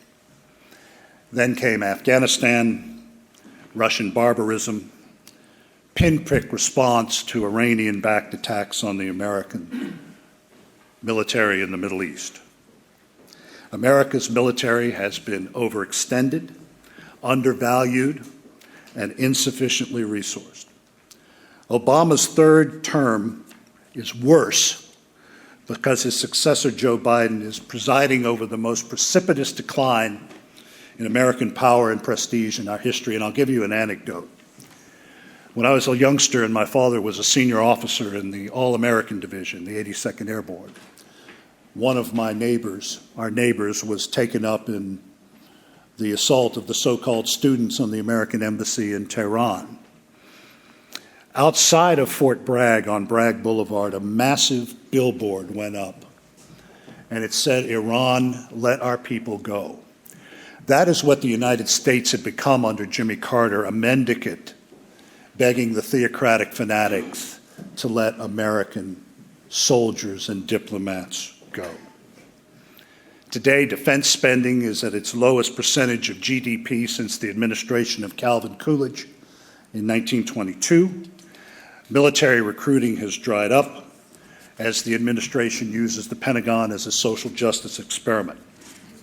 It took Biden fewer than 7 months to accomplish in Afghanistan what Jimmy Carter could not do in 4 years, and that is make America an object of derision. The question begs then as to whether America has a grand strategy at all. I mean, our basic strategic posture has not changed since we inherited Britain's mantle of world leadership at the end of World War II. Preserve our national sovereignty and ensure that countries can freely navigate the world's oceans and airspace in advancing the freedom and prosperity of the United States. Dwight Eisenhower famously said that the plan is nothing, but planning is everything. In other words, leaders must create a conceptual framework in which their policies and actions will flow. And the concept of grand strategy is a reference from which a nation's historical, cultural, economic, diplomatic, and military thought is brought to bear to create that strategic synthesis. In confronting the threat posed by China, Russia, and Iran, America must have a strategy that preserves our national sovereignty while embracing our inheritance of Britain's strategic imperatives to defend the freedom of man. And those commons that Lord Nelson protected and Winston Churchill proclaimed, those commons also include, since I'm here in Hungary, explicit backing by the United States of a modernized Danube that maintains an all-weather, free and open navigational channel to the Black Sea to advance the peace and prosperity of Eastern Europe, Southeastern Europe, and the entire continent in general, and to keep the Russians out. The great English military theorist Basil Hart once opined that grand strategy forces policymakers to look beyond war to the subsequent peace. Without such a synthesis defining the national interest, policymaking is reactive, haphazard, and always dangerous. We are then reduced to the world of Barack Obama, who summed up his simplistic outlook as don't do stupid stuff. Assuming we want the United States to be more like Ike and not like Barack or Joe, where would we look for guidance? You know, Professor David Morgan Owens at King's College in London says that the modern concept of grand strategy arose not in the aftermath of the two great wars, but with the struggle of Imperial Britain to control the empire's anxieties over its global security challenges. In other words, dealing with the emerging German Empire. But even at the height of Juncker ambitions in the late 19th century, Wilhelmine Germany was haunted by Great Britain. On the European chessboard, the island kingdom wielding its economic and military might with incredible strategic flexibility ruled the seas. After all, they had laid Napoleon low. And they offered a clear warning to Berlin's ambitions. In fact, during the Congress of Berlin in 1878, to settle the differences after the Russo-Turkish War, even Bismarck, whose armies had conquered Austria, Denmark, and France, would not dare to proffer a suggestion at the conference until it had been blessed by Great Britain. In fact, when Benjamin Disraeli entered the room and attention focused on the great conjurer, the often laconic Bismarck stepped to his feet and yelled, "There is the man." In 1904, Lord Esher, King Edward VII's confidant, contrasted the difference in strategic outlook between the global British superpower and its European-centric rival. He said the issues confronting Berlin were simple and actually stable compared with those affecting our worldwide empire, because Germans have a purely military interest. There is, on the other hand, hardly any point on the Earth's surface which can change ownership, and certainly not a modification in the balance of power of two foreign states that can take place without affecting the national strategy and pride of the United Kingdom. Shortly after his unceremonious dismissal by the Kaiser, Bismarck was asked by the New York Times what he saw for the coming 20th century, and the Iron Prussian tersely said, well, the North Americans speak English. He envisioned the might of the British Empire being transferred across the ocean to the new Colossus. Britain ruled the waves, and so too would America. You know, at the start of the 20th century, Britain faced multiple challenges on all sides. Power centers emerging in the Pacific, in North America, and certainly a rapidly industrializing Russia. Populations within the empire were showing signs of restlessness. Whitehall had to pivot, albeit without losing sight of its basic reason for being, protecting the global commons and that expression of Western civilization that it represented. London strengthened its military and trade relations with France and Japan and ended its friendly competitive competition with the United States. British diplomacy stressed cooperation and discussion, but backed by military right. As a result, when the ultimate challenge of the 20th century came, Churchill warned the Axis that the new world with all of its might would come to the rescue of the old. And upon Britain's exhaustion from victory in World War II, the United States comprehensively inherited the mantle of leadership. Now, the collapse of the Soviet Union had, as been noted just this morning, a seismic impact on strategic thought. The end of the history, according to the Ivy League clerics, was nigh. But in 1993, National Security Advisor Antony Lake said that the challenge for American policy was now to win the new Keenan sweepstakes. Now, he's referring to the 1946 cable, now known as the Long Telegram, sent by Treasury Department official George Kennan to his bosses in Washington, where he discussed the mortal threat that Moscow posed to the post-war order. This was the operative paragraph. We have a political force committed fanatically to the belief that with the United States there can be no permanent modus vivendi, that it is desirable and necessary that the internal harmony of American society be disrupted, our traditional way of life be destroyed, the international authority of the United States be broken if Soviet power is to be secured. This political force has the complete power of disposition over energies of one of the world's greatest peoples and resources of the world's richest national territory, and is born by a deep and powerful current of Russian nationalism. In addition, it has an elaborate and far-flung apparatus for exertion of its influence in other countries, an apparatus of amazing flexibility and versatility, managed by people whose experience and skill in underground methods are presumably without parallel in history. How to cope with this force is undoubtedly the greatest task our diplomacy has ever faced, and probably the greatest it will ever face. Change that to China, Russia, and Iran, and you have the threats that we face now. So that led to containment and the emergence of American security doctrine that, as the British had done, built alliances across the globe. That was the plan. We certainly don't have one now. Since the fall of the Soviet Union, the United States has stumbled from George H.W. Bush's New World Order to America First. For the current administration, the only operative guidance, as I said, is don't do stupid stuff. Well, they certainly have blown through that. According to the enlightened, America doesn't need a grand strategy, since that only works in a predictable world, like the world with the Soviet Union. But tell me any period in the history of the West since Waterloo that has been predictable. The 1970s was a case in point. The world assumed that the United States was on inevitable decline, that problems at home and indecisiveness abroad were the hallmarks. Jimmy Carter was in the White House. Moscow was on the rise.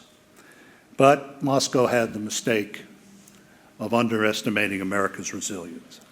And Reagan stepped forward with a cold and honest assessment of Soviet weakness and economic strength, and he produced a military vision and an economic vision that eventually brought Moscow to his knees. With respect to American grand strategy, there must be an acceptance, as much as some people will never admit it, the acceptance of America's unique position as the indispensable nation to Western civilization. To lead, though, you must believe in the country that you serve. It is certainly not the case with this administration. In April of 2021, Biden's ambassador to the United Nations embarrassed the United States on her maiden speech by denouncing her own country before the Human Rights Council, a council dominated by Iran, Venezuela, Cuba, and Russia and China, by declaring that the original sin of slavery weaved white supremacy into each of our founding documents and principles. 1 month later, the Secretary of State on our own soil was confronted by his Chinese counterpart, who for 30 minutes read back to the Secretary Biden's own words, calling America a racist, oppressive nation. But the only thing Antony Blinken could do in response was mouth faculty lounge pieties about how America has to do better. You know, Mr. Doran mentioned Richard Nixon. Can you imagine Richard Nixon or Ronald Reagan sitting apart from a Chinese official and listening to that? The response would have been swift, that the United States of America is not to be lectured by a country that has murdered 100 million of its own people since 1949.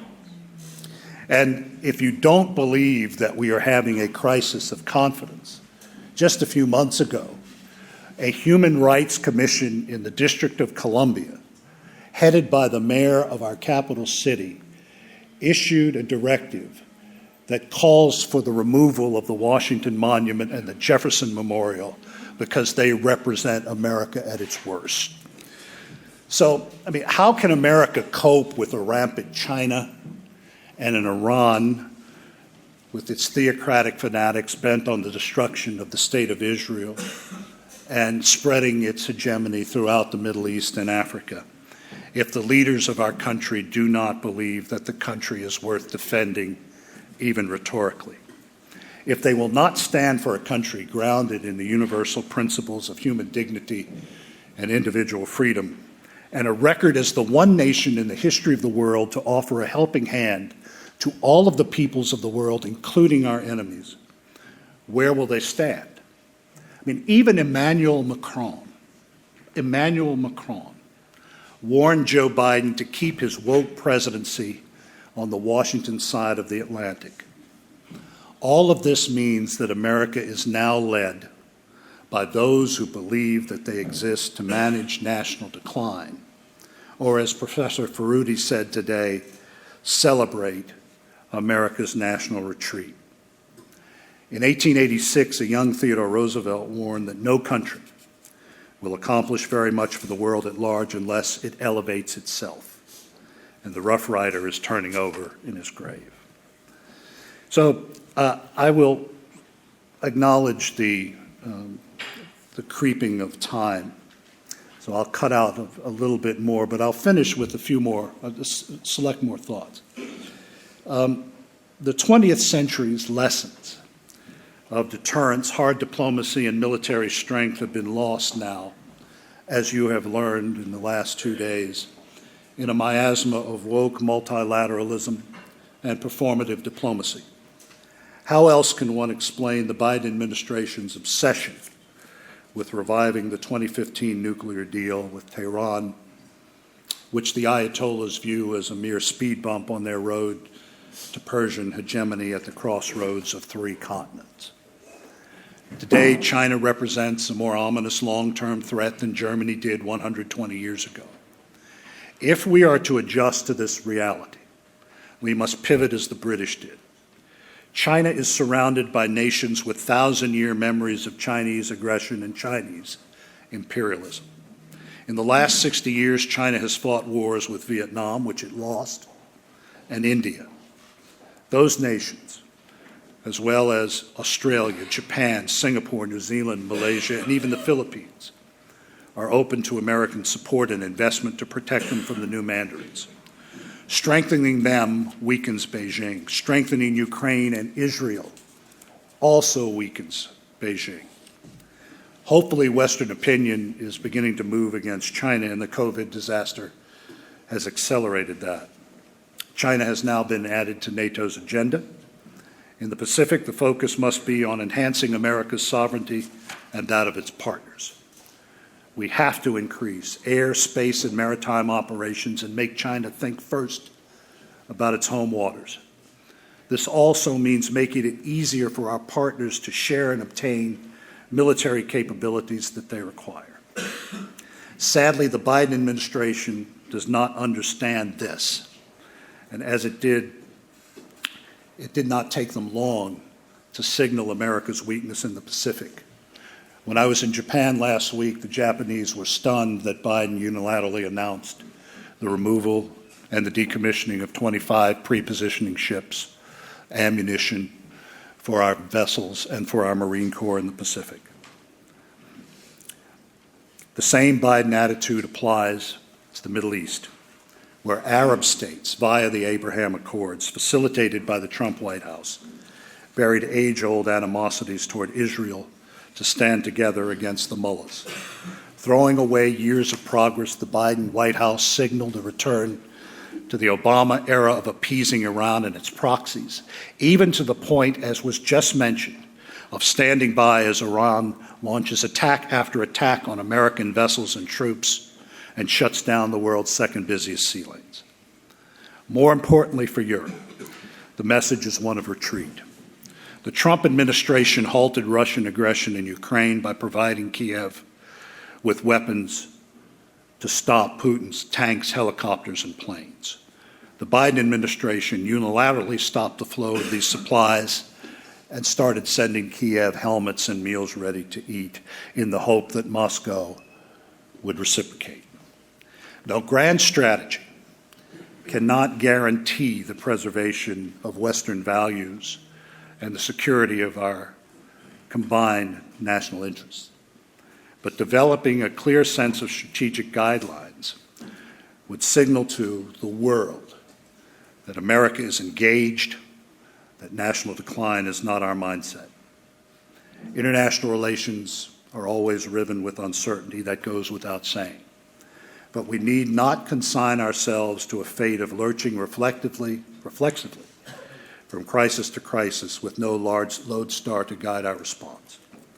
If we want to confront the immediate and long-term challenges of emboldening adversaries, we need leaders who will embrace the necessity of creating a grand strategy rooting in the firm conviction that America is the indispensable leader of the free world, a free world based on values that began in the Judean desert, moved to Athens, Rome, London, and to the United States of America.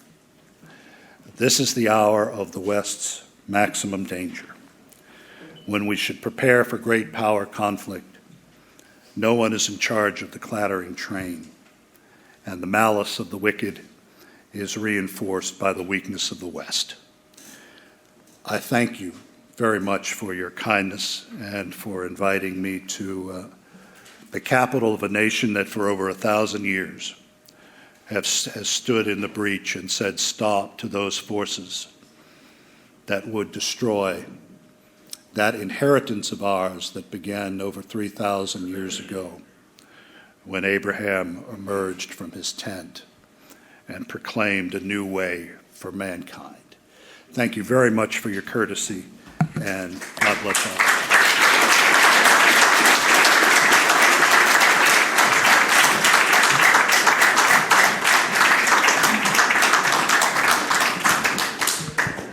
Thank you very much, Mr. Wilkie. So we've come to our final panel of the morning, I should say, and indeed of the conference, running now until really 12:45 to 1. We have a panel on the future of NATO. I should say then at 1 there is a lunch reception in the gallery and I think upstairs as well. Okay, so the future of NATO panel. I'll leave it to the moderator to introduce the panelists, but we'll go straight into it. And the moderator is my colleague István Kiss, who is the executive director of the Danube Institute. István.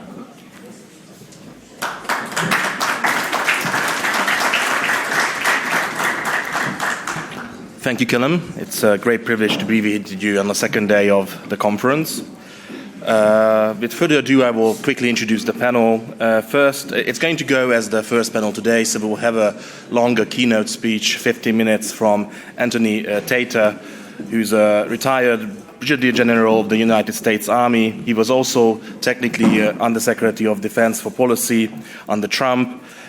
He also has a very distinguished military career in airborne divisions I only saw in movies and played in video games, so I think it's a great honor that he can be with us. He was deployed all across the globe from Afghanistan to Haiti, but I think from the conference perspective, perhaps the most interesting thing is that he was a planner and advisor to the commander of NATO's implementation force during the early operations in Hungary, Croatia, and Bosnia in the 90s. So I think he has great expertise on these issues. Currently, he leads his own consulting company called Tata Leadership Group. The other panelists include Otto Tabuns, who's the founding director of the Baltic Security Foundation. He has degrees from the he's originally an international lawyer, and he has his own broadcast called Latvia Weekly. He's also a visiting lecturer at Riga Graduate School. I think it's very good that we will have a voice from the Baltics. We also had Arvid Hallin from Sweden. He's the program director and co-founder of Oikos, Sweden's only conservative think tank. Also, I have to say that Oikos has been a great partner of Danube, so thank you for being here with us. We also have Jim Hansen, who's the president of Roadstrat, an information operations consulting firm. He's also an editor of the Middle East Forum, and he also served previously in the U.S. Army Special Forces. He also appears regularly on Fox, CNN, ABC. And last but not least, our Hungarian panelist, Balog István, who's our permanent representative to NATO. Previously, he also served years in the Foreign Ministry as Deputy State Secretary for Security Policy and also as Protocol Director, Security Policy Director. He also teaches at the National University of Public Service. So thank you, gentlemen. I will give the floor now to Antony Tata to make his opening statement. Thank you.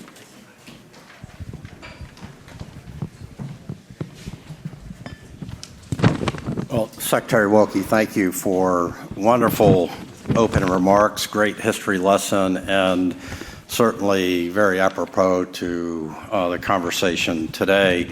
It's great to be back in Budapest. I was last here in 1995, and before many of you were born.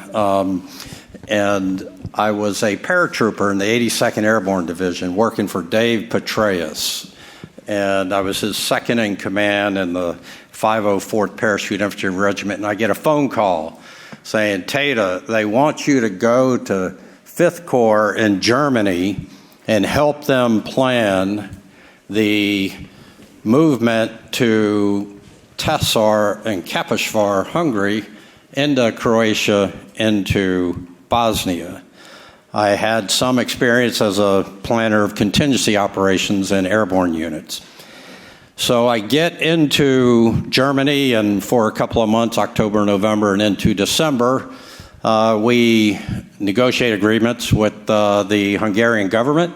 And this is a few years after the fall of the Berlin Wall, but before Hungary was a NATO nation. Certainly Partnership for Peace and all of that was bubbling up. But we in mid-December, we get the plan completed, and I thought I was coming back home to the 82nd Airborne, but General Abrams says, no, Tata, you're going to Hungary, and you're going to lead your planning team there in Tesar. And I said, okay, great. And he said, and you're on the first airplanes going out of Frankfurt, Germany.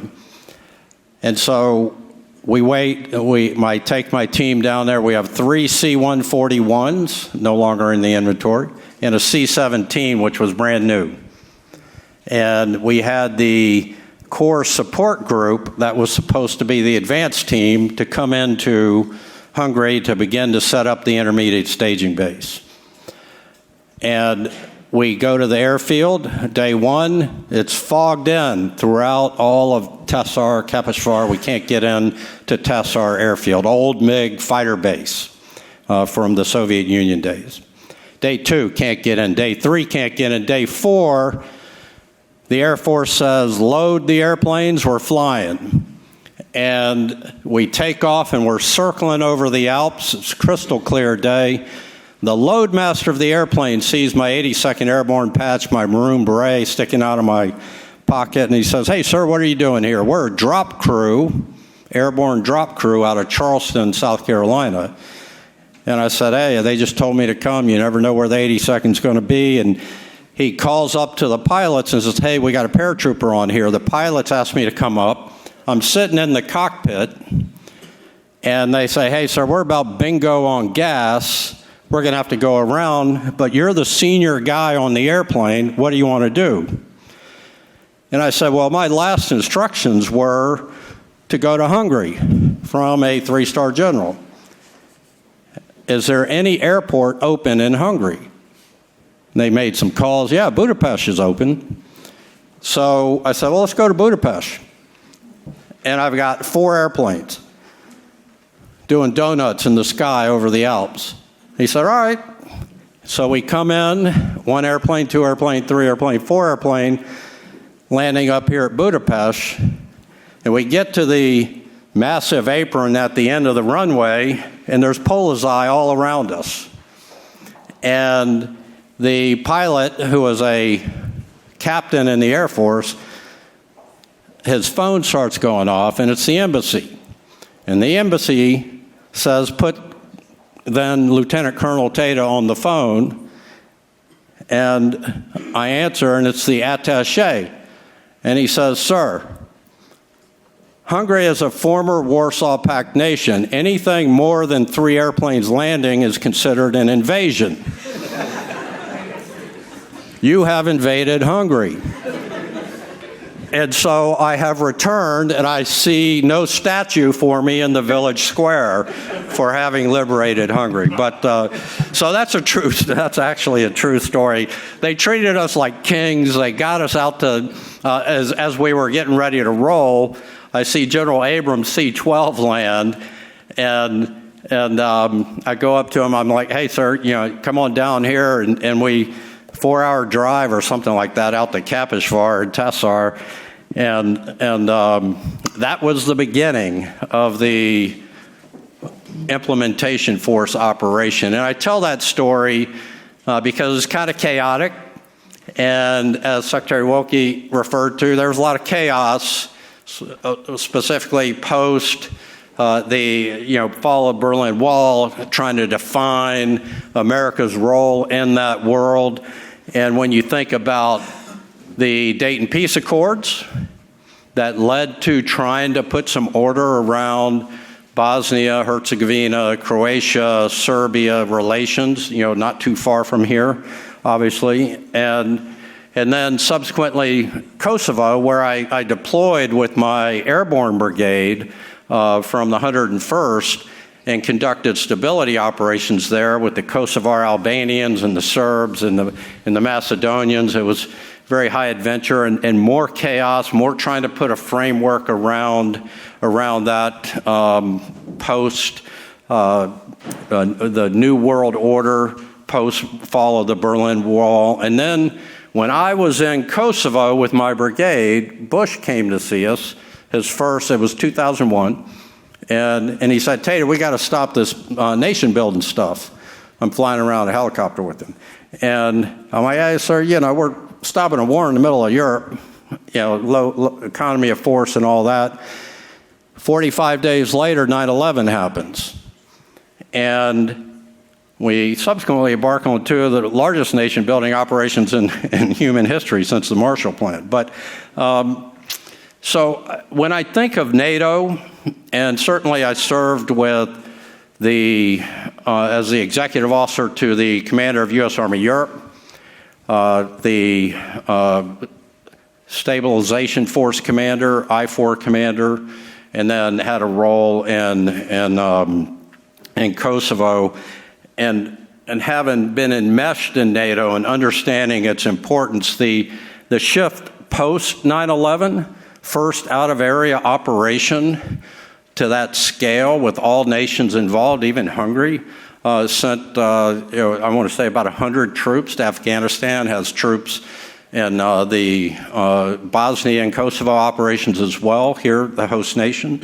And when you think of post 9/11 NATO, sort of a transition to trying to contain wars in middle of Europe to helping allies with Article 5 activation.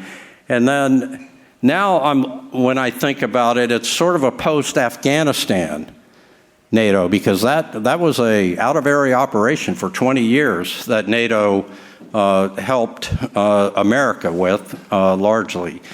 And so the question was that Isfahan proposed to me was, what does NATO look like in a second Trump administration? I thought about it and I said, what NATO? That's a joke. That's a joke. The real answer to that question is that NATO will be stronger in a second Trump administration, should it occur. The reigning theme of President Trump's relationship with NATO is that I truly believe, having worked very closely with him, that he sees the importance of NATO as our freedom is tantamount to NATO's freedom, and NATO's freedom is tantamount to our freedom. But he hates getting ripped off. And so what he wants is everybody to meet their 2%. And I would suppose that he may even go to 4% in a new second administration. But when you think about the foundations of the United States, and Secretary Wilkie said this very clearly, eloquently, the freedom that we hold dear in the United States is something that we want NATO to hold dear as well, and conversely. And so when I think about the priorities of a second Trump administration, I think first and foremost, you've heard President Trump say he would end the Russia-Ukraine conflict. He has some concept of how to do that. I'm not privy to that, but I think we can draw some conclusions based upon history, and certainly strengthening NATO is first and foremost how the position of strength that he would want to be able to negotiate from. And secondly, I think he would try to remove the stigma of having a conversation about war in Ukraine and Russia, and certainly trying to make sure that everybody can come to the table and discuss and put metrics in place, perhaps a peacekeeping force, and keep it open-ended so that Russia can eventually withdraw. But remember, in 2014, we had the Maidan riots and the Crimea annexation from Russia under Obama. 2016 to 2020, nothing, because of the outwardly forceful position, the alpha position that President Trump took with respect to Putin and the region. And even under President Trump in 2018, when Wagner Group got out of control, we bombed them. And he doesn't get any credit for that because it breaks the narrative that the left tries to sustain. But he's been very hard on Russia, very hard on Russia and Iran and all of our enemies out there. And so you would anticipate that based on those actions, he would continue to be hard on Russia and try to resolve this so that, as he puts it, the killing of all of these innocent people stops. And he would leverage, and President Trump is probably the best I've ever seen at leveraging diplomacy, information, military, economic, and technology levers of national power. He's done that very artfully, scaling each one up and down depending upon the country and the lever and the amount of power that he believes that he has. And so the last thing I would say here as far as the future of NATO under a potential second Trump administration is that every collective security arrangement requires somebody to be in charge. Peer leadership is the hardest thing to do. And if you've got 32 nations sitting around a table and nobody's in charge, it's just a bunch of people sitting around a table. You need an alpha. Trump was that alpha. He caught grief for it, but he was that alpha. He did compel people, nations, to pay more, to meet that 2%. And not everybody got there, but more people did, and subsequently put them in a better position to deal with what's happening in Ukraine now. And so from a diplomacy standpoint, he got them to pay more. From an information operations standpoint, that's all over the map because he's constantly fighting that. From a military standpoint, the movement of bases from Germany to Poland and elsewhere, very strategic and very thoughtful on his part, extending the military footprint forward, eastward toward Russia. And then from an economic standpoint, again, that increase in defense funding and increase in technology allows for innovation. And so that, to me, as his former policy advisor, would be the tenor and tone of a second Trump administration with respect to NATO, which he very much respects, quite frankly. And you will see, should President Trump win a second term, an enhanced role and relationship with NATO from a building the strength standpoint as he balances domestic issues and foreign policy issues. So thank you very much.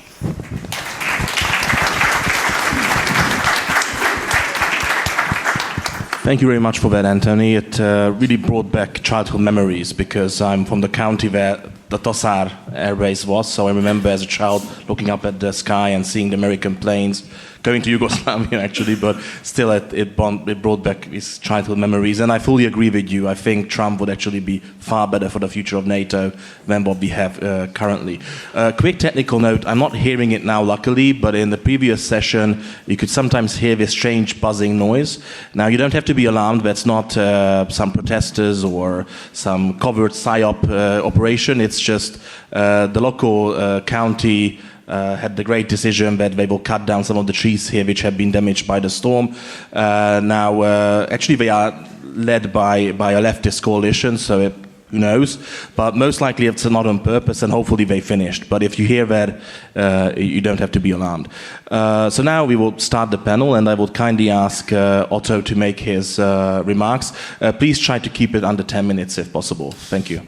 Oh, certainly. Thank you very much for this opportunity to speak. And of course, it is very encouraging to hear that we have so many friends and so many people who would think alike, both in terms of values and also in terms of the objectives that we have to achieve. And coming from the Baltic states, from Latvia, and we are spending now more than 3% of our GDP in our defense, I feel that, I can put my mouth where my money is. And so I think we should be all right with President Trump becoming president again. But coming back to that point, it's a very interesting aspect that we have also considered a lot in the Baltics. When we also speak with our European friends, is that probably one of the actual issues that we have to look at within NATO is our internal cohesion, because I do not think that there is a disagreement about the great issues and the great challenges, the security perception with regard to Russia and China and Iran. What sometimes seems to be a bigger issue is indeed that sometimes some Europeans do not understand the United States, and I think also some of the fear that is for some Europeans with regard to a potential second Trump administration is that they would project their own domestic preferences in trying to analyze foreign policy, which I think is a partial cause to the differences of opinion and differences of perception that we have. Because indeed, I could agree that with the first Trump administration, it has been very positive in terms of security, in terms of stance towards Russia, and towards what the Pentagon, the US military, and American defense planners did in making sure that Europe is safe. And here, of course, for those who would still have the question, why is Europe still relevant? I'm sure that you all know that, especially here talking to our American partners, that Europe is not only important, and I have not only been invited here to speak just because we as Europeans are children of the philosophers that you have to learn at school. It is also the fact that 48 out of 50 US states export more to European Union than to China. So there is more than just the value component to the relationship that we have. And there is a mutual benefit that we have both security and prosperity. And we understand very well how one is not possible without the other. And that goes both for the development of European nations, but also the security of American investment when dealing with partners, the European partners who I would argue are more reliable than some of the other partners that Americans would have to deal with. Certainly, there have been some concern about what is the American grand strategy. I spent the whole of July in Washington. The weather was dreadful, but the meetings were so much more interesting.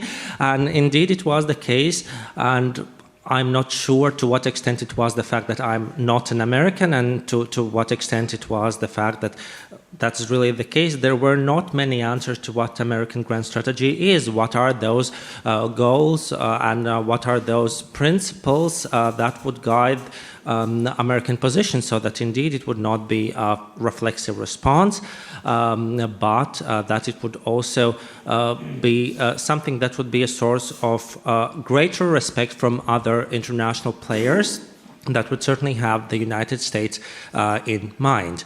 But that, I think, is an opportunity for us to work together, both remembering that the European Union is the largest economic entity, and together it is not only the economy of scale for Europeans to achieve greater political say, which is one of the reasons why European Union was almost as important as NATO for European nations, but also what we can do together to deal with those international players that try to work together. And indeed, as mentioned by Honorable Robert Wilkie, it is China, Russia and Iran and the ways how they work together that makes it difficult to focus just on one part of the world, understanding that also China sees great benefit in playing Russia against the Europeans and making it a problem for Americans in that part of the world.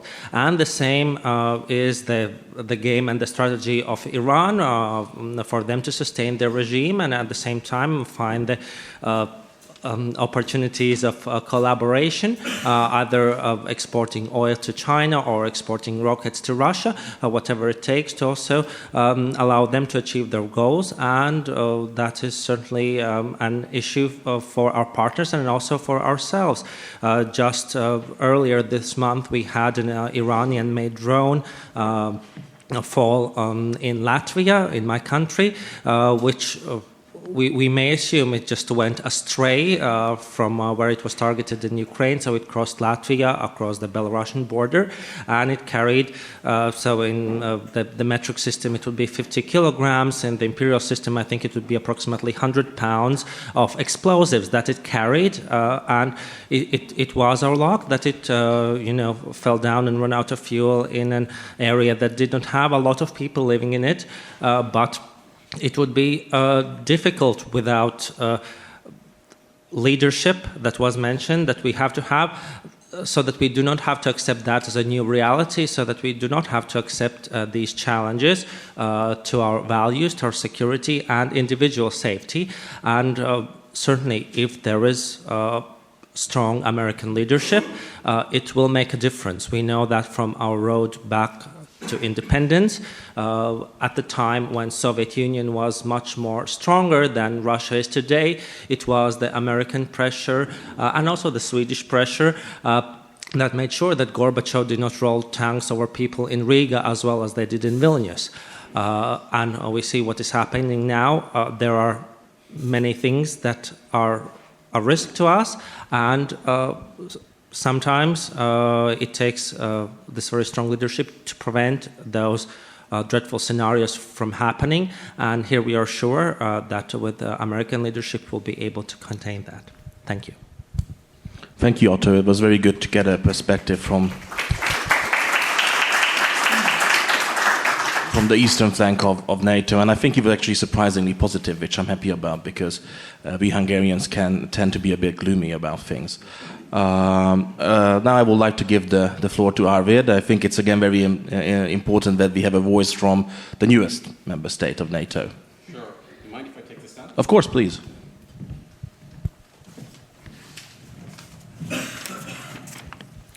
All right. What is the future of NATO? What role will it play in the future? Well, we're conservatives, so let's be good conservatives and take a look at history. Lord Ismay, the first Secretary General of NATO, famously asserted that the role of NATO is to keep the Russians out, the Americans in, and the Germans down. Our problem right now is clearly not how to keep the Germans down. If anything, we'd like them to stand up straight and actually start contributing to NATO. The German army currently consists of 3 divisions. The plans for expanding the Polish army envisages it consisting of 6 divisions. Given the population and the wealth of Germany, it seems quite silly for Germany to contribute less than 12 divisions to the defense of Europe, 4 times what it does today.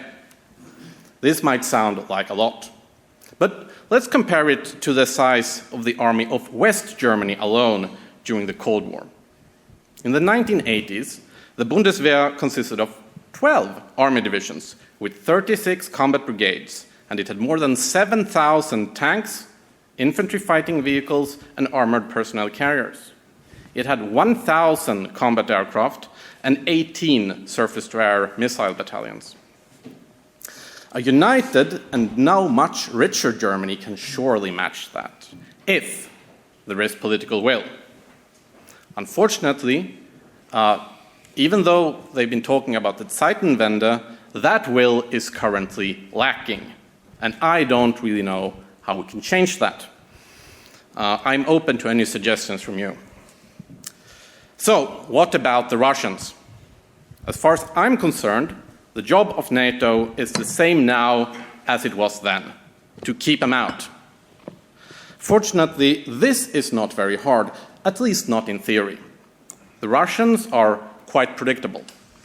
They respect strength, which for them means military strength, and they despise weakness. If you are weak and you live in the presence of Russia, then to them you are a walking provocation, essentially asking them to invade your country or intervene in it. But as long as you have a strong military and an effective counterintelligence service, and if you push back hard as soon as they start probing, then they go away for a while and will instead probe someone else. This leaves the Americans. How do we keep them in?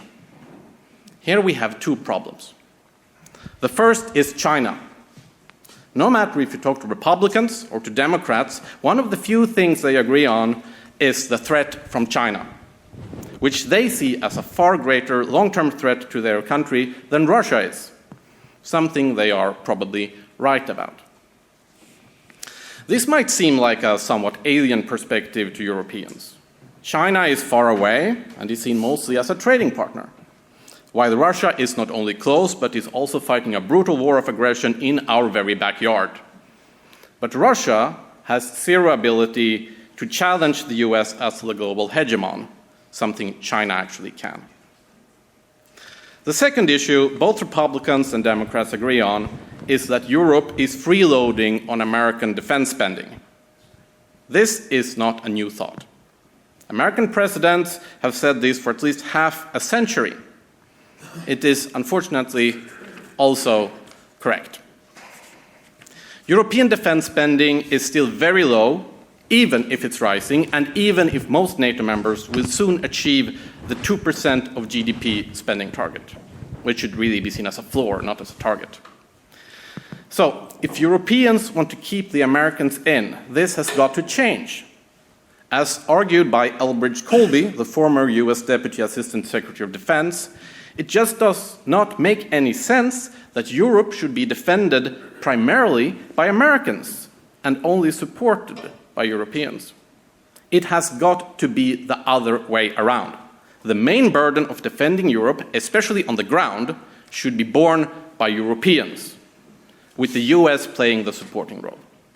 It's really strange that this is seen as a radical view. Maybe it made sense when Europe was divided along the inter-German border, but today, in a free and ever more united Europe, it makes absolutely no sense at all. To sum up, to keep the Russians out, we need to spend more on defense. To keep the Americans in, we need to spend more on defense.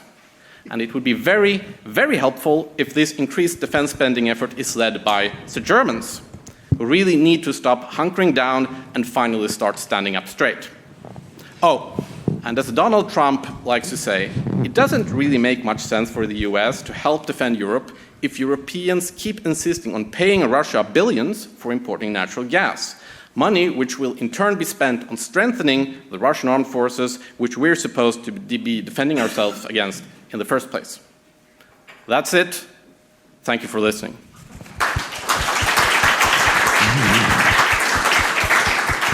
Thank you very much, Avivi. It was a very powerful speech, and although German tanks going across Europe has some negative connotations here in Hungary, but I still tend to agree that I think Europe has to do more, and that very much includes Germany, who has been sadly not putting its real economic strength behind its military. So thank you. I will give the floor to our next speaker, Jim. I'll see how America thinks about that.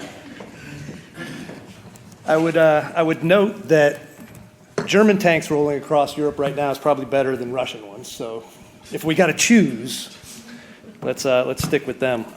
Currently, I would fully agree.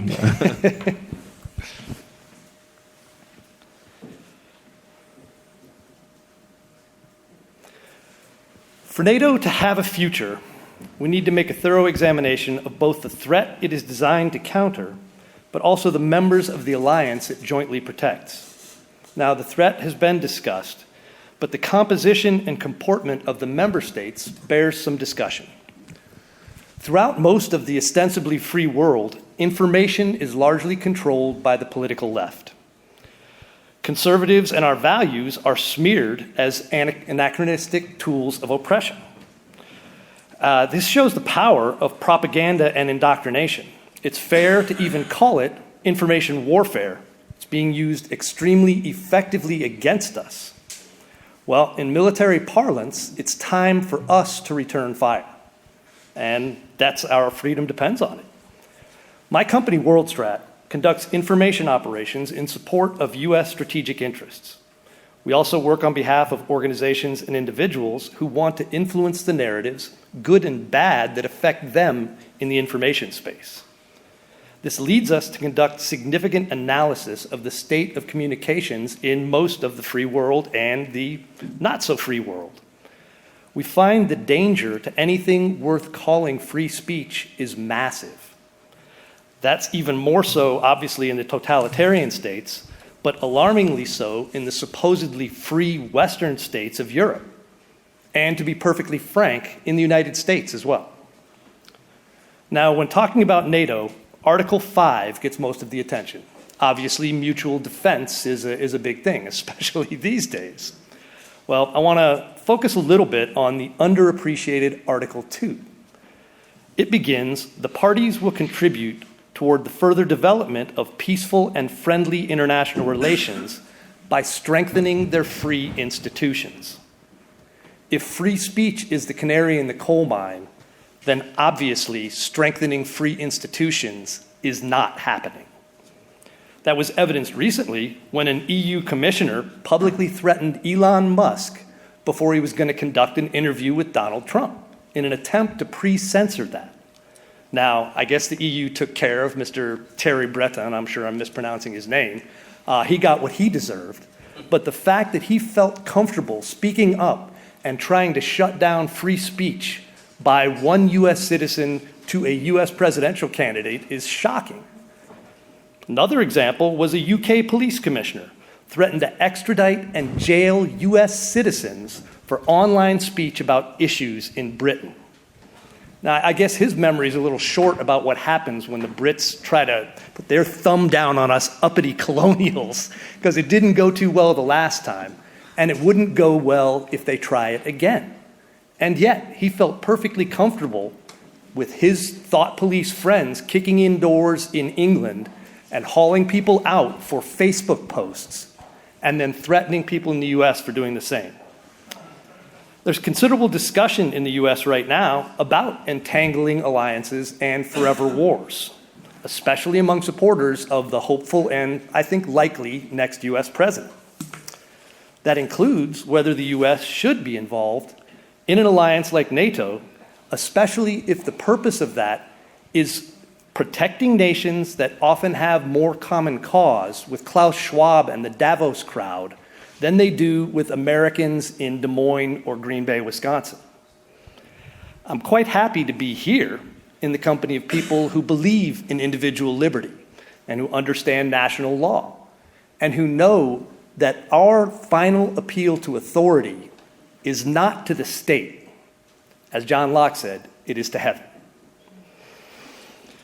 Okay, if we're going to talk about developing a joint commitment or renewing a joint commitment to push back on the tyranny toward NATO's front in the East, we also have to deal with the fellow travelers and useless idiots of the woke left in all of our midst. The U.S. is deep in the most partisan tribal struggle since perhaps our own Civil War. A feel for how seriously I take that is a book I wrote that came out in early 2021, right after January 6th, entitled Winning the Second Civil War Without Firing a Shot. Well, neither that victory nor the idea of not firing a shot is guaranteed anymore.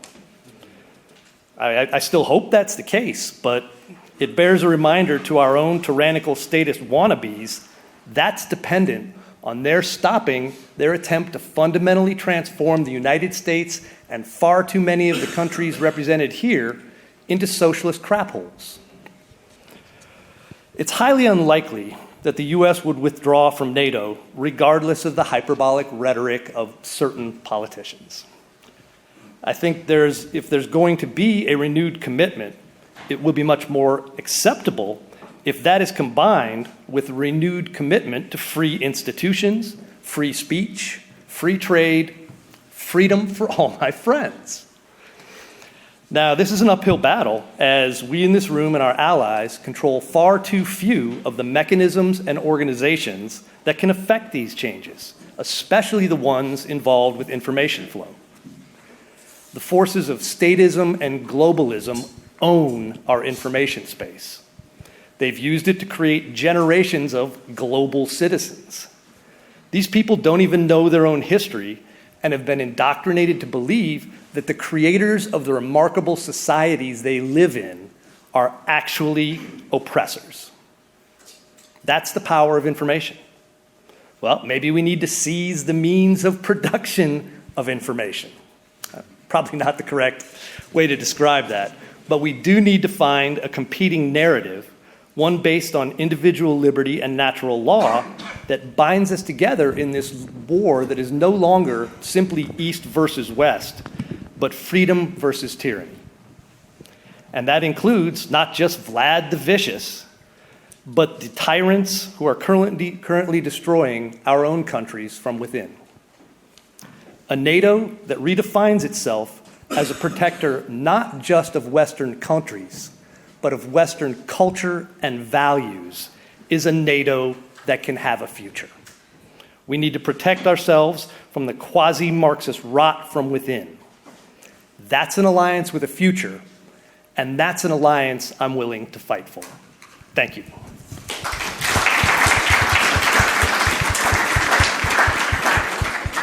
Thank you very much, Jim, for that a bit sober and how should I say, a bit Hungarian gloomy speech. But I think you pointed out very important topics. That I think misinformation is not just, I think the left would like to believe us that, let's say, Russian misinformation, Chinese misinformation, it's only affecting far-right parties or the right. I don't think that's true. If anything, it's not true.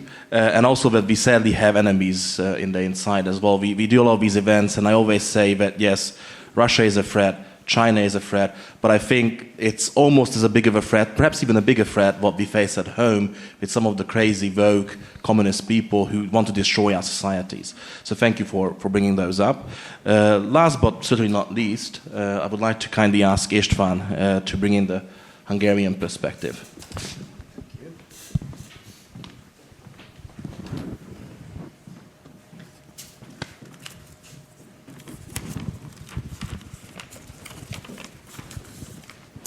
First of all, thank you very much for the kind invitation. I'm very much honored to be here today.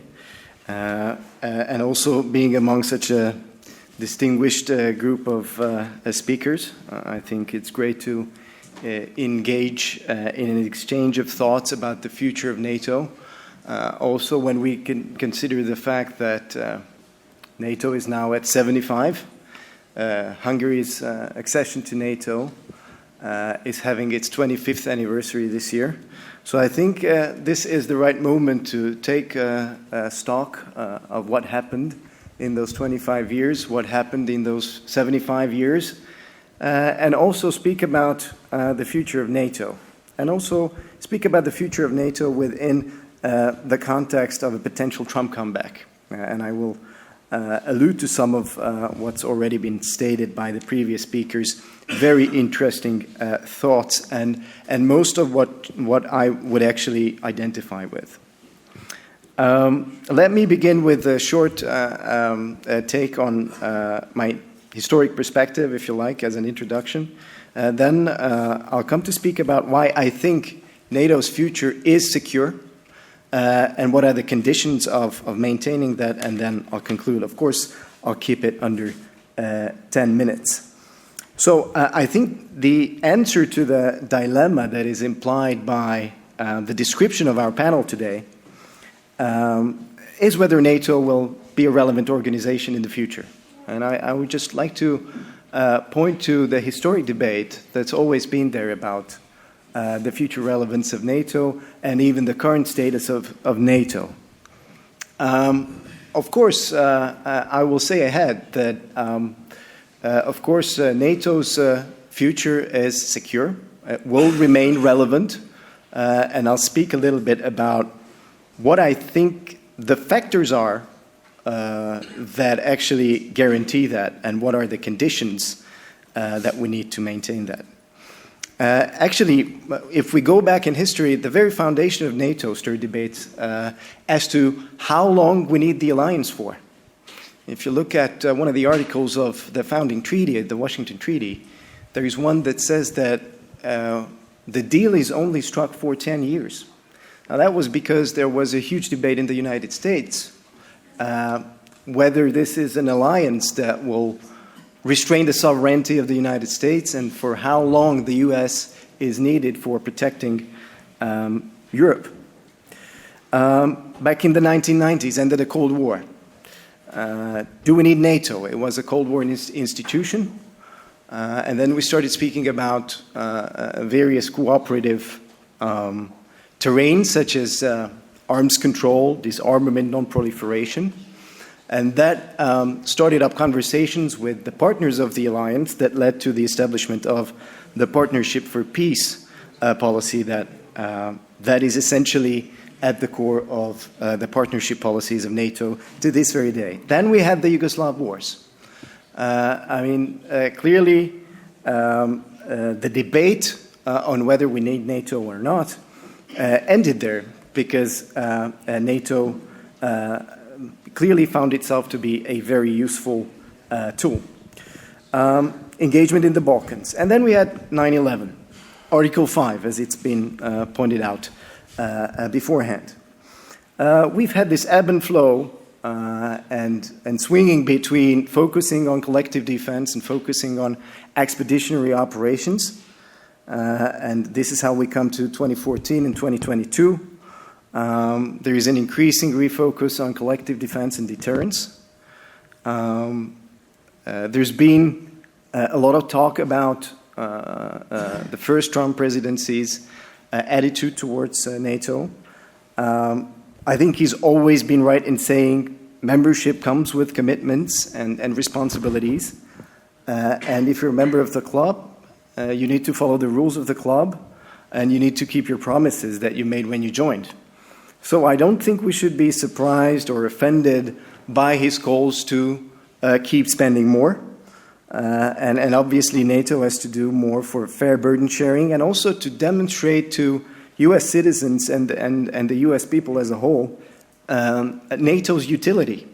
And I think Trump is saying just that when he's calling for more spending. So I listed 6 factors, and those are the factors that I think guarantee that NATO will remain relevant in the future.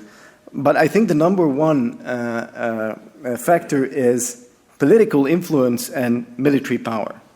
The question is, does NATO have that? And I think it's clear, as 2014 and 2022 have shown, that power and military force are not a thing of the past. Indeed, they keep taking on increasing relevance in shaping international relations. And this is to say that as a last resort, power and military force will remain a decisive factor in our international system. And for NATO, this means that it will remain relevant to the extent it can muster the necessary political influence and military power to basically live up to the challenges in a strategic environment. Now, NATO is a political military alliance, and I think that the political aspect is more important, but it is also a military alliance. So does NATO have this influence and military force? And the answer is yes.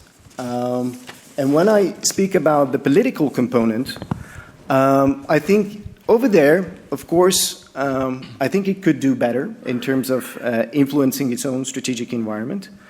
I think it could do better when it comes to one of NATO's core functions, which is cooperative security. This is basically referring to the fact that there is a tendency of what I call the like-minded problem.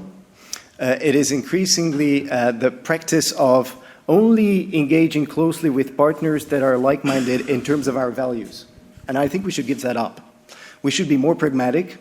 And if we want to tackle the influence problem of the West, for example, when it comes to the global South, as it's been pointed out in one of the previous panels, I think there needs to be more pragmatism and also reach out to partners who, in terms of values, may be a little different, but clearly represent strategic added value for our alliance. So I think there's homework to be done over there. Military capabilities, I mean, we have the new generation of plans, the family of plans that were adopted during the summit in Vilnius 2023. It's clearly representing a refocus on collective defense and deterrence. And I think it is to the proportions and to the extent that we had not seen since the end of the Cold War. And I think this will make the alliance extremely strong in a military sense.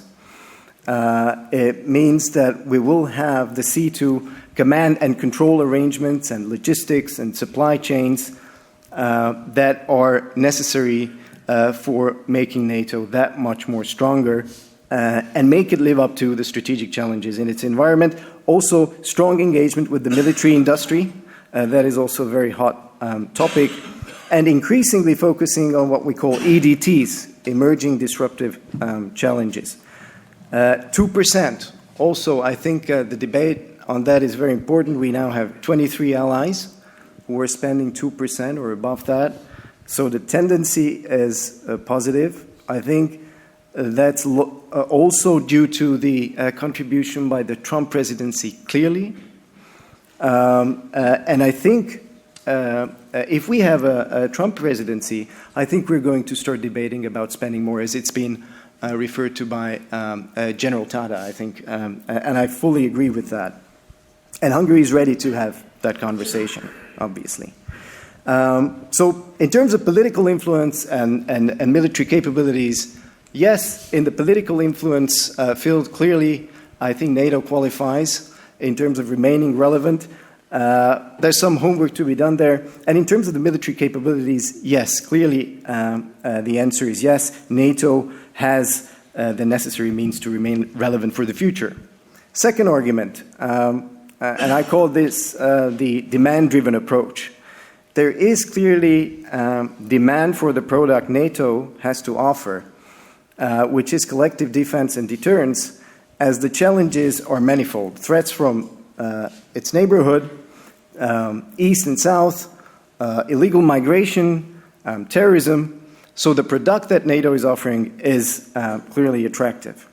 Also, the economy of defense. I mean, protecting your country on an individual basis is economically far more challenging than as part of an alliance. Number 4, NATO's crisis management experience. Assets that have been deployed successfully in crisis throughout the history of NATO prove that we have a C2 arrangement that's been battle-tested and it's been proven in combat, and that is unique in the world. Next factor, added value of practical military cooperation, and here I'm especially pointing to NATO's defense planning system and its defense planning cycle, its force generation methodology, which is really second to none in international experience, and I think they represent added values in themselves.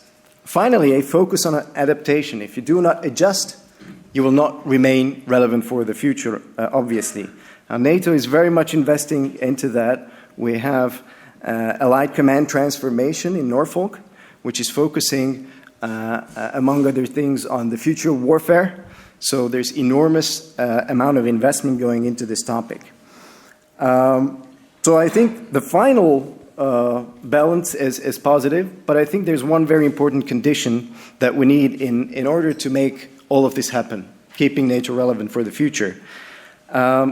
NATO's political initiatives have to remain within the scope and purpose of the North Atlantic Treaty. And it is to say, it must remain a defensive alliance focused on bolstering the defenses of allies first and foremost. And it should have, obviously, a global outlook, but as a regional organization, it should first and foremost be focusing on the defense of the Euro-Atlantic area. Anything beyond this will challenge the political consensus, I think, the political consensus that is the foundation of the alliance. So I think the basic condition is live up to the spirit of NATO's motto, freedom in consultations, discuss everything, but remain within the original spirit of the Washington Treaty. With that, I thank you for your attention, and I hope that we can tackle a lot of issues that I was not able to touch for the sake of brevity throughout the Q&A session. Thank you very much for your kind attention.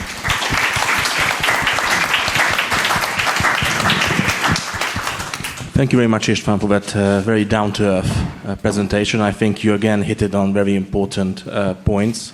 I think it's very clear that NATO is very strong, but it's also very important that, as I think it was said by Otto as well, that we have proper dialogue on some of the, let's say, more tougher issues and don't go the way of the European Union where we turn these disagreements into big political fights, because I don't think that makes sense. And also this should be a security alliance and not another alliance, so to speak. So as moderator, I will put in the first question, which is going to be a complex question, because if we talk about the future of NATO, I think we have to talk about future NATO enlargement, which has been a tricky issue. Because I think there's some kind of exhaustion, as you have it with the European Union as well, with new members joining, but also because of the most obvious states which have been promised memberships are Ukraine and Georgia, of course, which have ongoing conflicts which would make them technically impossible to join the NATO currently. So my question is, how do you see future enlargement? What will happen with Ukraine or Georgia? When is their membership realistic? But also, and the more complex part of the question is, do you see any other countries wanting to join? Potentially Europe. We still have Austria, which is natural. I would be very surprised if they would join, or Switzerland, even more surprising. But you can never know, but I think that's also an interesting question. I think 4 years ago, nobody would have thought that Finland would ever join NATO, and now it's a proud member. And another even more complex thing is that you have all these security cooperation, of course, Five Eyes, but you now have Quad in the Indo-Pacific. Do you see any chance that NATO could expand to other parts of the world, especially including the Indo-Pacific? So, as I said, a bit complex, but I would be really interested in your thoughts. Where do you see? Oh, sorry, I just put this in as well. That this is going to be the most trickiest and difficult part. What to do with Russia? Can Russia be, if the war is over, if we manage to do something with Russia, be a partner of NATO in the very distant future? Otto. Well, coming from a legal background, it depends on what your definition of partner is. So, as making up contracts and international treaties, you always have to start with definitions. Certainly, it is clear that Russia may not be a partner at this point. Can also be questionable whether, even after the war is over, NATO may be a partner with Russia or with the current government and current regime. Because if we talk about not only the security needs, but also the values and the principles that we work on, it would be difficult to imagine how to explain the ways how that go together as a result of this partnership. So I would find that to be unlikely. And it would also then depend what would happen with Russia afterwards. I think there's also the question about the general situation in Europe and what would also be the NATO strategy or the strategy for NATO countries, how to deal with the situation once the war is over. So it is not only the United States that has to have a grand strategy, but also NATO as a bloc, because if there are issues that are not resolvable by individual nations alone, and for that purpose we have NATO, then perhaps it could also be useful to have a strategy how to approach this. So with regard to the partnership, I would be rather skeptical. But if we go to the question of expansion, of course, we have to remember that in terms of the procedural side, it would be much more tricky than in the European Union. So it would not only require the will of the nation to join, but also the lack of objections from all of the other nations in NATO. We know how it worked for the Baltic states, the homework that we had to do in the 90s, the reforms that we had to do,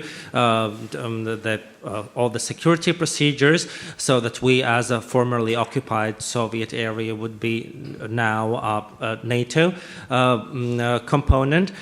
So it would not be easy, but certainly it would not be something that is impossible in terms of expansion. The idea of increased partnership with our global partners is, I think, a very valuable point of discussion.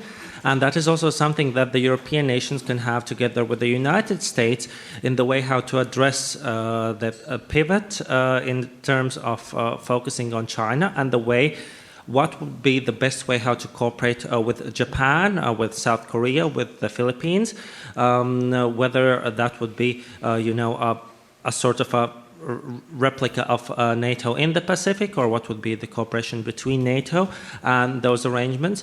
It could be the question to what degree of formality it has to be, but I think that's certainly an option, especially if the goal and the objective is clear. There could be several legal mechanisms how to achieve that in public international law. Thank you. Thank you, Otto. Antony?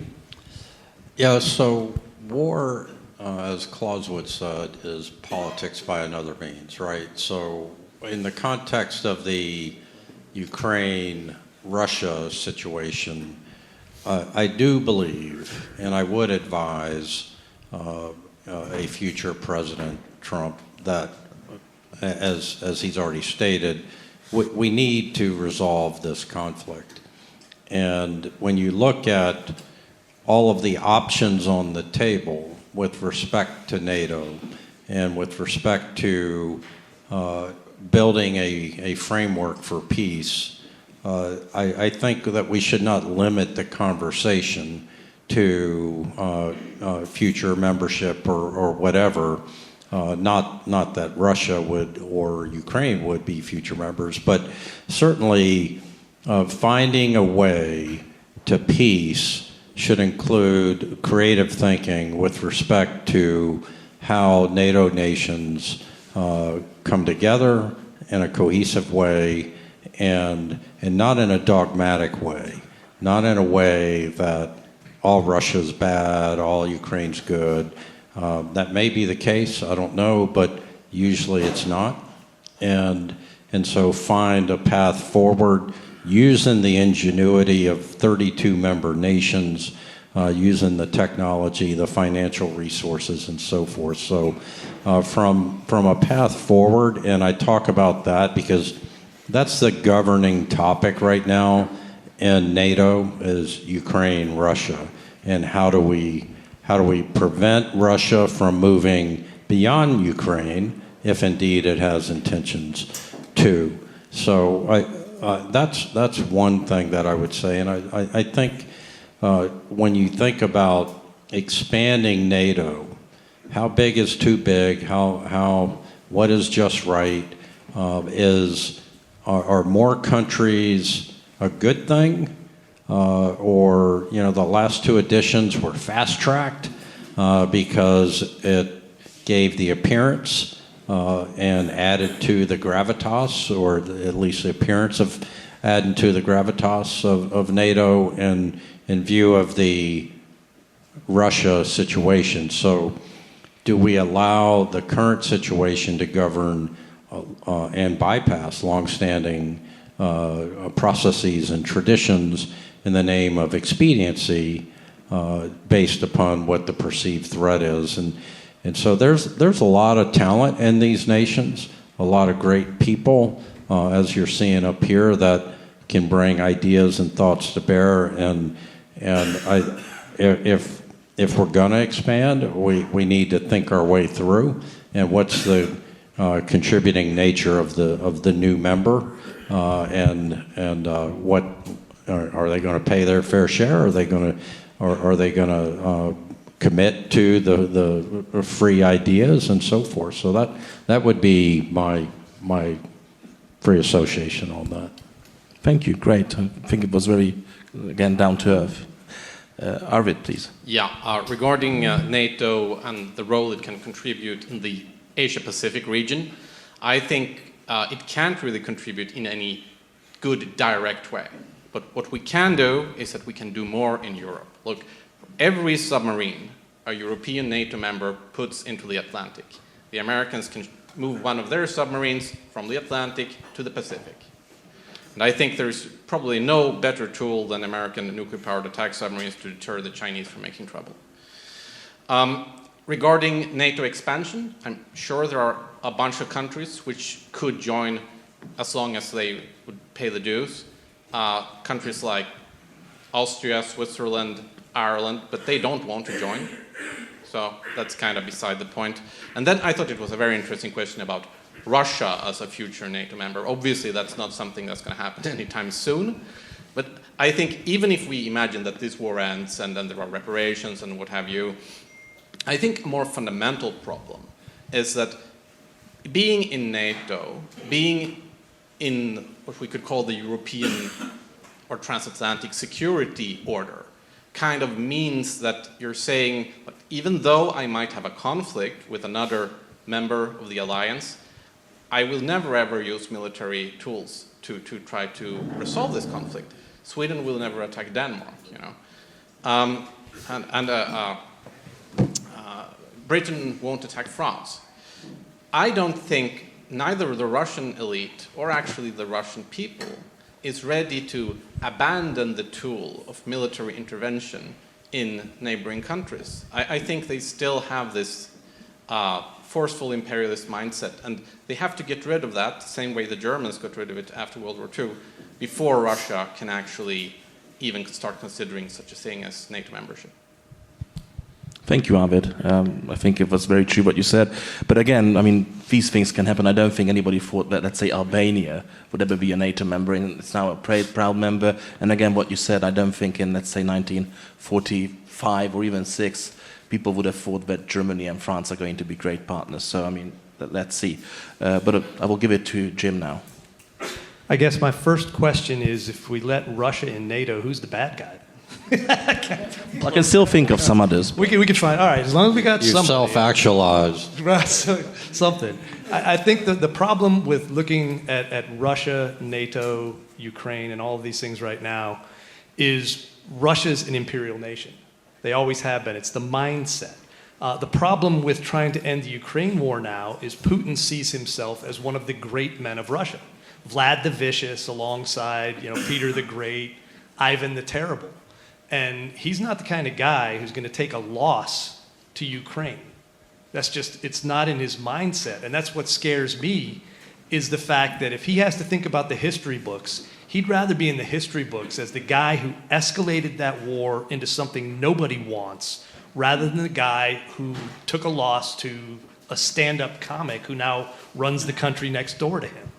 And I think as we look at how to do that, accepting the fact that Donbass and Crimea, for the time being, are not going to go back to Ukraine, and we need to get to a negotiating table and get NATO and the rest of the people who now currently, I think, have much too savage a mindset in deposing and defeating Putin, as opposed to coming to a smart end to a very, very dangerous. We've got tanks rolling in Europe. It's never a good thing. So I think that mentality needs to change, and if somehow out of that we can negotiate a Russia that becomes a trading partner, an energy supplier, things like that, and okay, I'm game. They can join NATO later, but first we got to get past this this kind of extremely World War III-ish scenario that I feel that we're in. I'll go flip it on you. I would say rather than countries who might join NATO, what about countries that maybe don't belong in NATO? And I'll throw it out there. I'm not convinced Turkey is a great NATO ally. They have been very disruptive. They are very Islamist. We're sitting in an Ottoman fortification right now, and the current tyrant in Turkey believes he is the heir to that empire. He believes he is the caliph. He is a danger. And I think, he flirts with Russian air defense systems. He's got access to all of our most important weaponry And yet, I don't believe they're acting in a good way. I don't know that there's an actual way to remove people from NATO. The mechanism for doing that doesn't exist. And I don't know that we want to. Preferably, I'd rather have an Erdogan-less Turkey that is less Islamist, less problematic, and potentially a good ally. But right now, I'm not feeling that. So I think, it's worth considering the composition of NATO, aside from any mission, is everybody pulling in the same direction? And I think that's worth considering. Thank you again. It was very sober what you said. I think it was a great insight to Putin's character. On Turkey, I would disagree, but it's not the part of the moderator to go into these disagreements. But also I would fear that if you would kick out Turkey, Hungary would be next, because sadly there's some progressives who don't really like Hungary either. We like you guys, though. I know. You get a bonus point for that. We're very grateful for that, but they might say we're too Christian to be part of NATO or something like that. So I think that could be a dangerous precedent. But now I will give the floor to István. Thank you. So first, tackling the issue of Ukraine joining NATO. I mean, when it comes to the question of the open door policy of the alliance, since now we have Finland and Sweden in the ranks of the alliance, this topic is exclusively associated with Ukraine's desire to join NATO. There's two things that I think are important in order to understand the current situation. We have several very important documents issued by heads of state and government, so summit meetings of NATO allies. We have the Bucharest Summit Declaration that clearly stated some 15 years ago that Ukraine and Georgia will become members of NATO. Interestingly, it doesn't add a timeline. There's no reference to any kind of dates. And then we have the Vilnius Summit communique from 2023, last year, which in a little bit more detailed way repeats this. And then again, you have the Washington Summit communique, which in a slightly different way, again, repeats this. So there is a political promise. But seeing this from a Hungarian perspective, and also the fact that this war is raging in the neighborhood of Hungary, I just want to say that, of course, number one, we support the territorial integrity and sovereignty of Ukraine within her internationally recognized borders. Absolutely key basic principle. But I don't think it's realistic to envisage that Ukraine will become a member in the near future. The country has a war raging on its territory. So there is clearly a strong limit to what they can do when it comes to their desire of joining NATO. And also, when we touch upon the necessary reforms, I mean, yes, I can think of NATO accessions where the decision was overwhelmingly political, which is to say, we shut our eyes when it came to examining the actual results of certain reforms in certain countries, and we made a political decision to enlarge. But then again, there are certain reforms that you need to carry out, and there are certain values that you need to live up to. For Hungary, there's one clear preference. It's about the Hungarian national minority living in Transcarpathia. So human rights have a subsection which is minority rights, and those rights should be respected. That is clearly, if we think of NATO as a value-based community, that is an absolute minimum that we expect Ukraine to live up to. But there are other issues as well. So that's another practical obstacle, I think, regardless of the security situation of the country. Future relations with Russia. I mean, today the situation, it is what it is, but I think we should maintain NATO's current approach, namely that we shouldn't shy away from maintaining open channels of communication, both political and military. That's also necessary for averting escalation and crises. And also in terms of the longer perspective, I'd say Russia will remain a reality of our strategic environment. It's a large country. It has enormous assets. We think it's unrealistic to expect that we can just cut them out of the international system. So clearly, we need to think about what the future relationship could look like. And clearly, we need to be mindful of the fact that it is part of our realities, and that should define the NATO approach. And this mindset of Hungary, I think, is clearly a part of our approach to the current war in Ukraine, namely that we don't see a military solution to this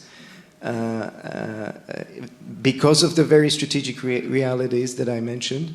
So therefore, the only desirable strategic outcome is ceasefire and peace talks because of the lack of possibility for a military solution. Thank you, István. Again, very down to earth. And I think you made a very good point on saying that, I mean, I think it's a mistake if you have peace talks and one of the parties are not invited to that peace talks. So even the Viet Cong was at the peace talks during the Vietnam War. So I think that's a very good point. Now, we still have a couple of minutes for questions. I saw a gentleman upstairs who's been raising his hand for a long time, so I will give him first. And then afterwards I would, I think, have Dashgupta there. And we will see how we are doing time-wise. The gentleman there.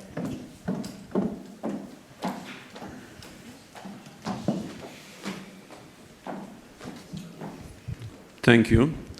Professor Giray Sadık, Ludovica Fellow, and thank you, Chairman and organizers, for this timely event. My question is direct follow-up with Ambassador István's remarks. You mentioned NATO's military power and political influence go hand in hand. I'm glad we are on the same page.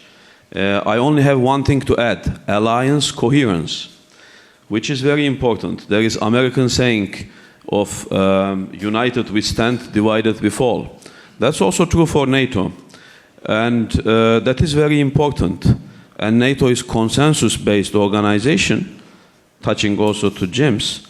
So, and it's rules-based, as importantly to remember. There are rules how to take new members, how to deal with existing members. So it's not Jim's wish list. Well, anyway, coming to question. To what extent do you think, Ambassador, NATO acts as united vis-à-vis crises in Ukraine, border security, maritime security, and other issues? Because that will be direct factor in your answer. And the last part, perhaps to General Tata, what would be your actionable recommendation for potential Trump presidency about how US may better contribute to alliance coherence? Thank you. Thank you. Well, I think István should answer it, and then, of course, General, and if anybody else wants to chip in. Thank you. So I think your question is a very important one, and I think it cuts to the heart of my conclusion, which is basically live up to the original and true spirit of the Washington Treaty. I also alluded to the motto of the alliance, which is, it's something to the effect of freedom in consultations, if you translate it from Latin, which is animus in consulendo liber. So by that I meant that, everyone's sensitivities and national sensitivities, national security sensitivities, need to be taken into consideration when we're engaging in this very, very difficult and sometimes lengthy process of creating a consensus. And so that's in terms of the basic principle that we think is very important in order to maintain the relevance of NATO for the future. You cannot have certain allies be pushed aside and say their national security concern is not important. And you cannot have situations when allies are pushed aside because there are some people saying, well, the majority does not support your opinion. It doesn't work that way. NATO is an intergovernmental organization. So therefore, everything we do, it has to be based on a strong political consensus, and that involves agreement by each and every ally at the table and getting each and every ally involved in the political decisions that we bring together. It's also a sovereignty issue, clearly. So this is the basic principle. In terms of your more specific question of how this relates to how NATO defines its attitude towards the war in Ukraine. I think despite the very, very difficult process of decision-making in the lead-up to the Washington summit this year, we still managed to find a solution that was acceptable to everyone. And I'm specifically thinking about the mission type of initiative that NATO started as a result of its decision at the Washington summit.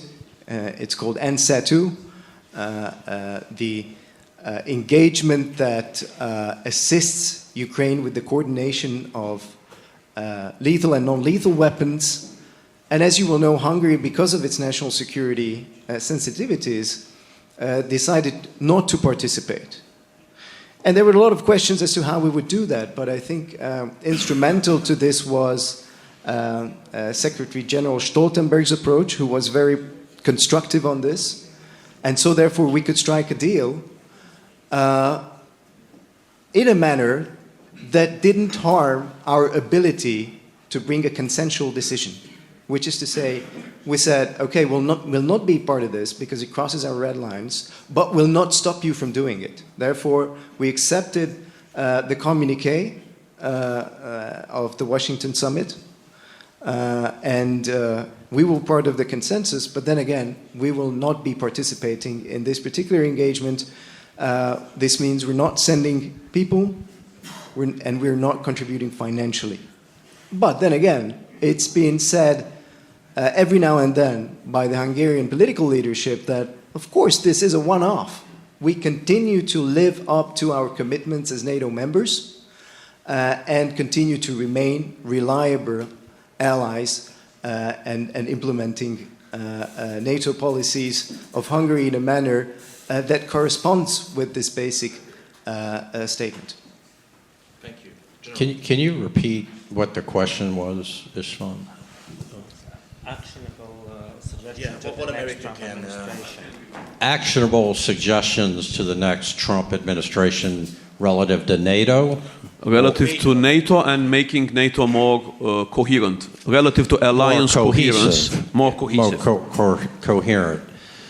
Well, I think having a unified message from American leadership to NATO, I think, is really the first step. And as I said before, being that alpha, taking the leadership role, peer leadership is very challenging, but coming in and you know, when you have the majority of the resources and other elements of national power, I think that would be an actionable step. And then I think a very important step would be to actually put forth a plan that leverages all those elements of national power, diplomacy, information, military, economic, technology, etc., that everyone can get on board with and have a conversation about and tap into the relative strengths of each of the NATO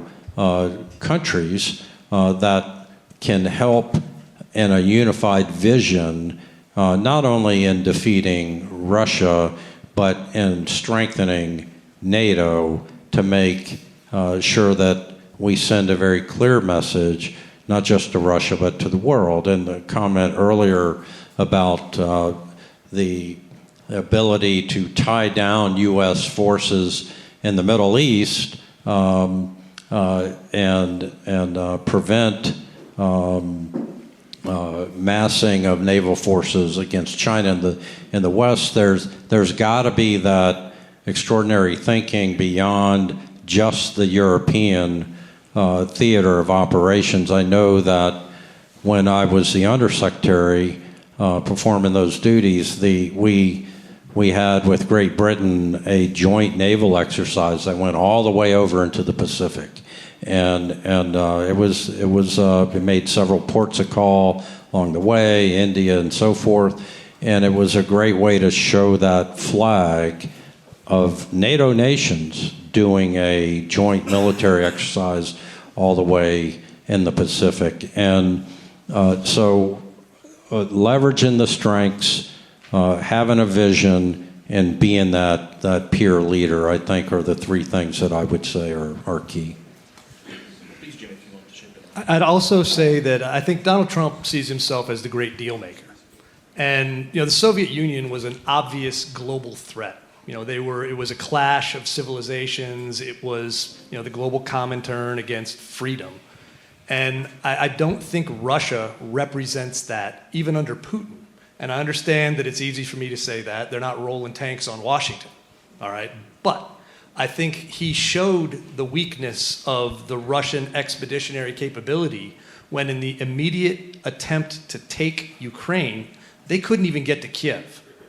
So I don't believe that Russia right now, or for the short term, 10, 15 years, is a threat to Western Europe in a military sense. And I think if Trump comes in, he's going to see that and see the opportunity to do what he was doing during his first term, which is deal make big man to big man with Putin and try to de-escalate, try to make ways that those two great powers cannot be as directly competitive and as dangerous to Europe. So I think with that in mind, the expectation that he will create a much stronger military threat, I would agree 100% with Arvid, who said, yeah, build some armies yourselves and oppose the Russians. And that will go a long way towards Trump backing that play by pushing hard with all the other organs of U.S. state power, which are in the end going to be a lot more useful in deterring Putin than I think tanks. We've already got nuke-to-nuke parity, all right? Nobody wants that. If we can get a stronger European military and the U.S. opposing and trading and doing other things with Putin, I think it gets a lot safer for everybody. Thank you. Anybody else wants to? Okay, well, I will try to get still one question from Mr. Dasgupta there. But sadly, that will have to be the last question because we're already running out of time.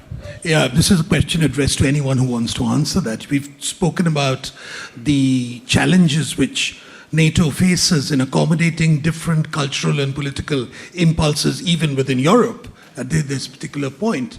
Now, I wonder, has there been any institutionalized assessment within NATO of the colossal debacle in Afghanistan, which is not something which we can attribute merely to Biden's last-minute shambolic retreat, but to a process which went on much earlier.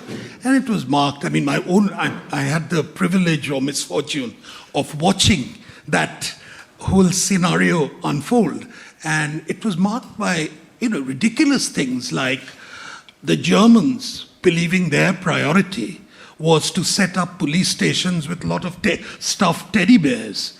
And it also was marked by certain American do-gooders sending hordes of undergraduates to teach the Afghan notables, mainly tribal leaders, the virtues of democracy. And it ended up undermining tribalism and promoting Islamism, for which people in our neighborhood are still paying the price. So forgive me for having a slightly skeptical view of some of the non-military capacities of NATO. That's a very good question. Fair point. Friends from India? Any of the Americans or Ishvan? I couldn't understand everything, but non-military capacity of NATO, the provincial reconstruction teams in Afghanistan, and I thought were very effective. It was when I was there, they were. I see everybody shaking their head, but they were great teammates on the ground, doing the community building that we needed done. So that was my take. I have something of a non-standard view of the U.S. presence in Afghanistan. I think we should have toppled the Taliban and then immediately carpet bombed the rest of the country with leaflets saying, do it again and we'll turn this place into a parking lot, and left.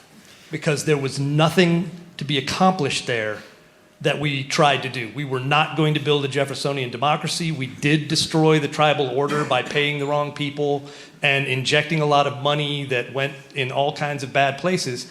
And we were there 20 years after toppling the Taliban, and we left, and in 10 hours, the Taliban were back in charge.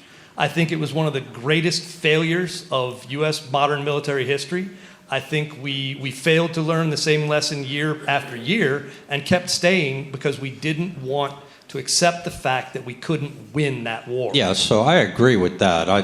That's what I preface it. I didn't understand the full question, but I was a brigade commander in the 101st Airborne, given a warning order to deploy early in the 2001 timeframe to participate with the 82nd and the 10th Mountain and a total collapse of Afghanistan. This was October, November.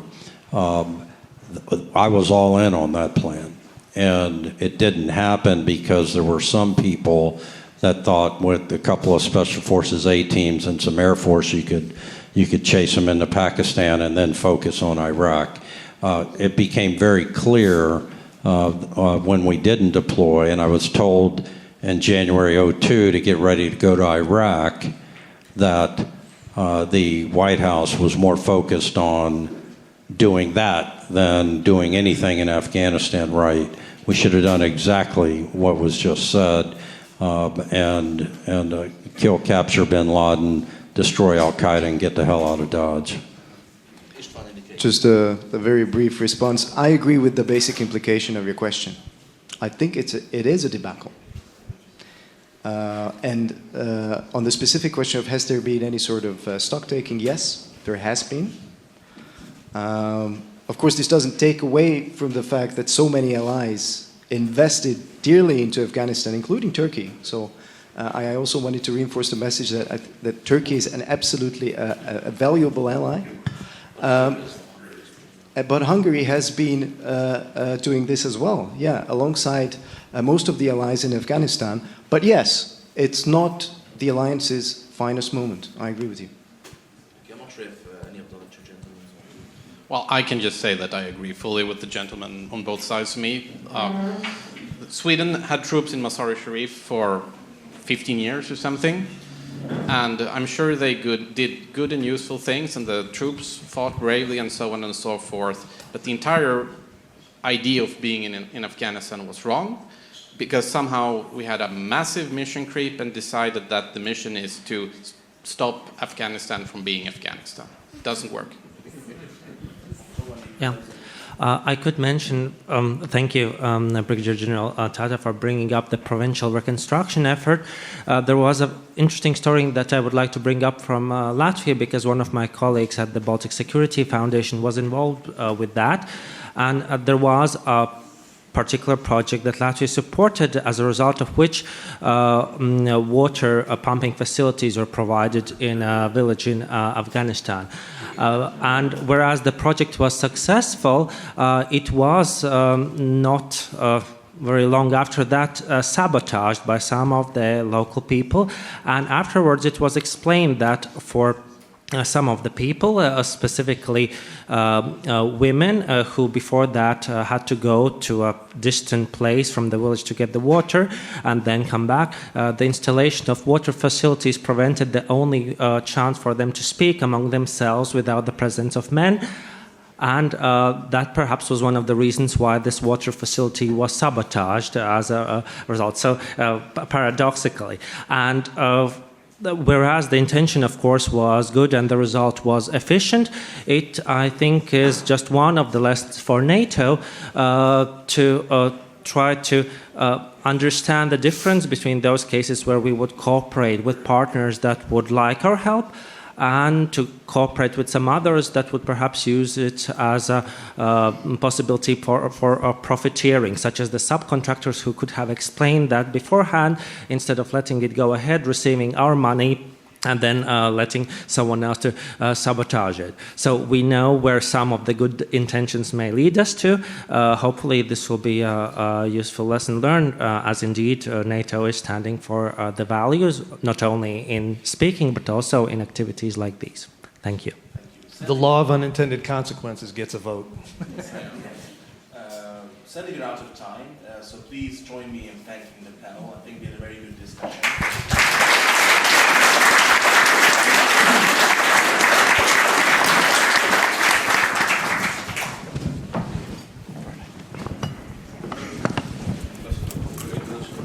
And only bear with me for a couple of minutes. I know everybody is anxious to have lunch. Now, as you might see, I'm not John O'Sullivan, who would have delivered the closing remarks. I'm a bit younger, I think standing at 6 foot 2.5 and about 270 pounds. I'm a bit bigger. Sadly, much less wise. But sadly, John has been stuck up in Dublin, where he attended another conference. So he will only most likely join us for the dinner, or sadly, perhaps tomorrow. He's very sorry that he cannot be here and do the closing remarks. So I just very quickly, because I know I'm before your lunch, just want to say a couple of words. This was our 4th Geopolitical Summit. We started out basically one and a half weeks before the Ukrainian war started. We had Tony Abbott, who has been our speaker ever since, and now actually is our distinguished fellow, predicting that Russia will actually attack Ukraine. We didn't really take him sadly seriously, but he was sadly proven right. The year later, he said that he thinks China will attack Taiwan. I did tell him that please stop these predictions because I don't want them to come true. Luckily, that didn't come true, and hopefully it will not. But I think these are just two examples which show you that these debates have been, I think, very important and hopefully even groundbreaking. And I think, as Jim has pointed out, and some others as well, I think Budapest is a place, one of the only places, I think, in the world where you can have these discussions. I think the energy panel last day was a very good example of that. I don't think you could have such heated discussions on fossil fuels in a lot of the European capitals anymore, sadly.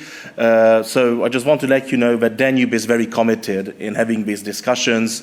We will certainly do a 5th one next year as well, but also you're very welcome to attend some of our other events. We're very much involved in geopolitics. And beside that, I would just like to give a couple of quick thank yous, of course, to our great partner, the Heritage Foundation, Jim, who's been a very good friend and stick with us for 4 years. So thank you, Jim. I would also thank some of our partners who are not on the logo here. I would certainly like to thank IWP, who's been a great partner and also who gave us some of our good speakers. I would also like to thank Hudson, who has been a great partner and always sends speakers to the conference. Of course, Oikos, IDSF from Israel as well, another great partner. So I would like to thank them for being here with us and for being great partners of the Danube Institute. And also I would like to thank the Hungarian Conservative, who's been a media partner here. My colleagues have been reporting on the conference, so thank you them for their job. And also I would like to thank, of course, Melissa O'Sullivan, who is our event organizer. She put in a lot of work into this conference. But I would also like to thank some people who might not get that much attention, but I think most of the speakers know them. Of course, the operational team, the event organizer team. I would like to thank Luca, who's sitting here. I can see her. But of course, Lily. I'm not sure I can see Lily, but they did a tremendous job on getting together this conference.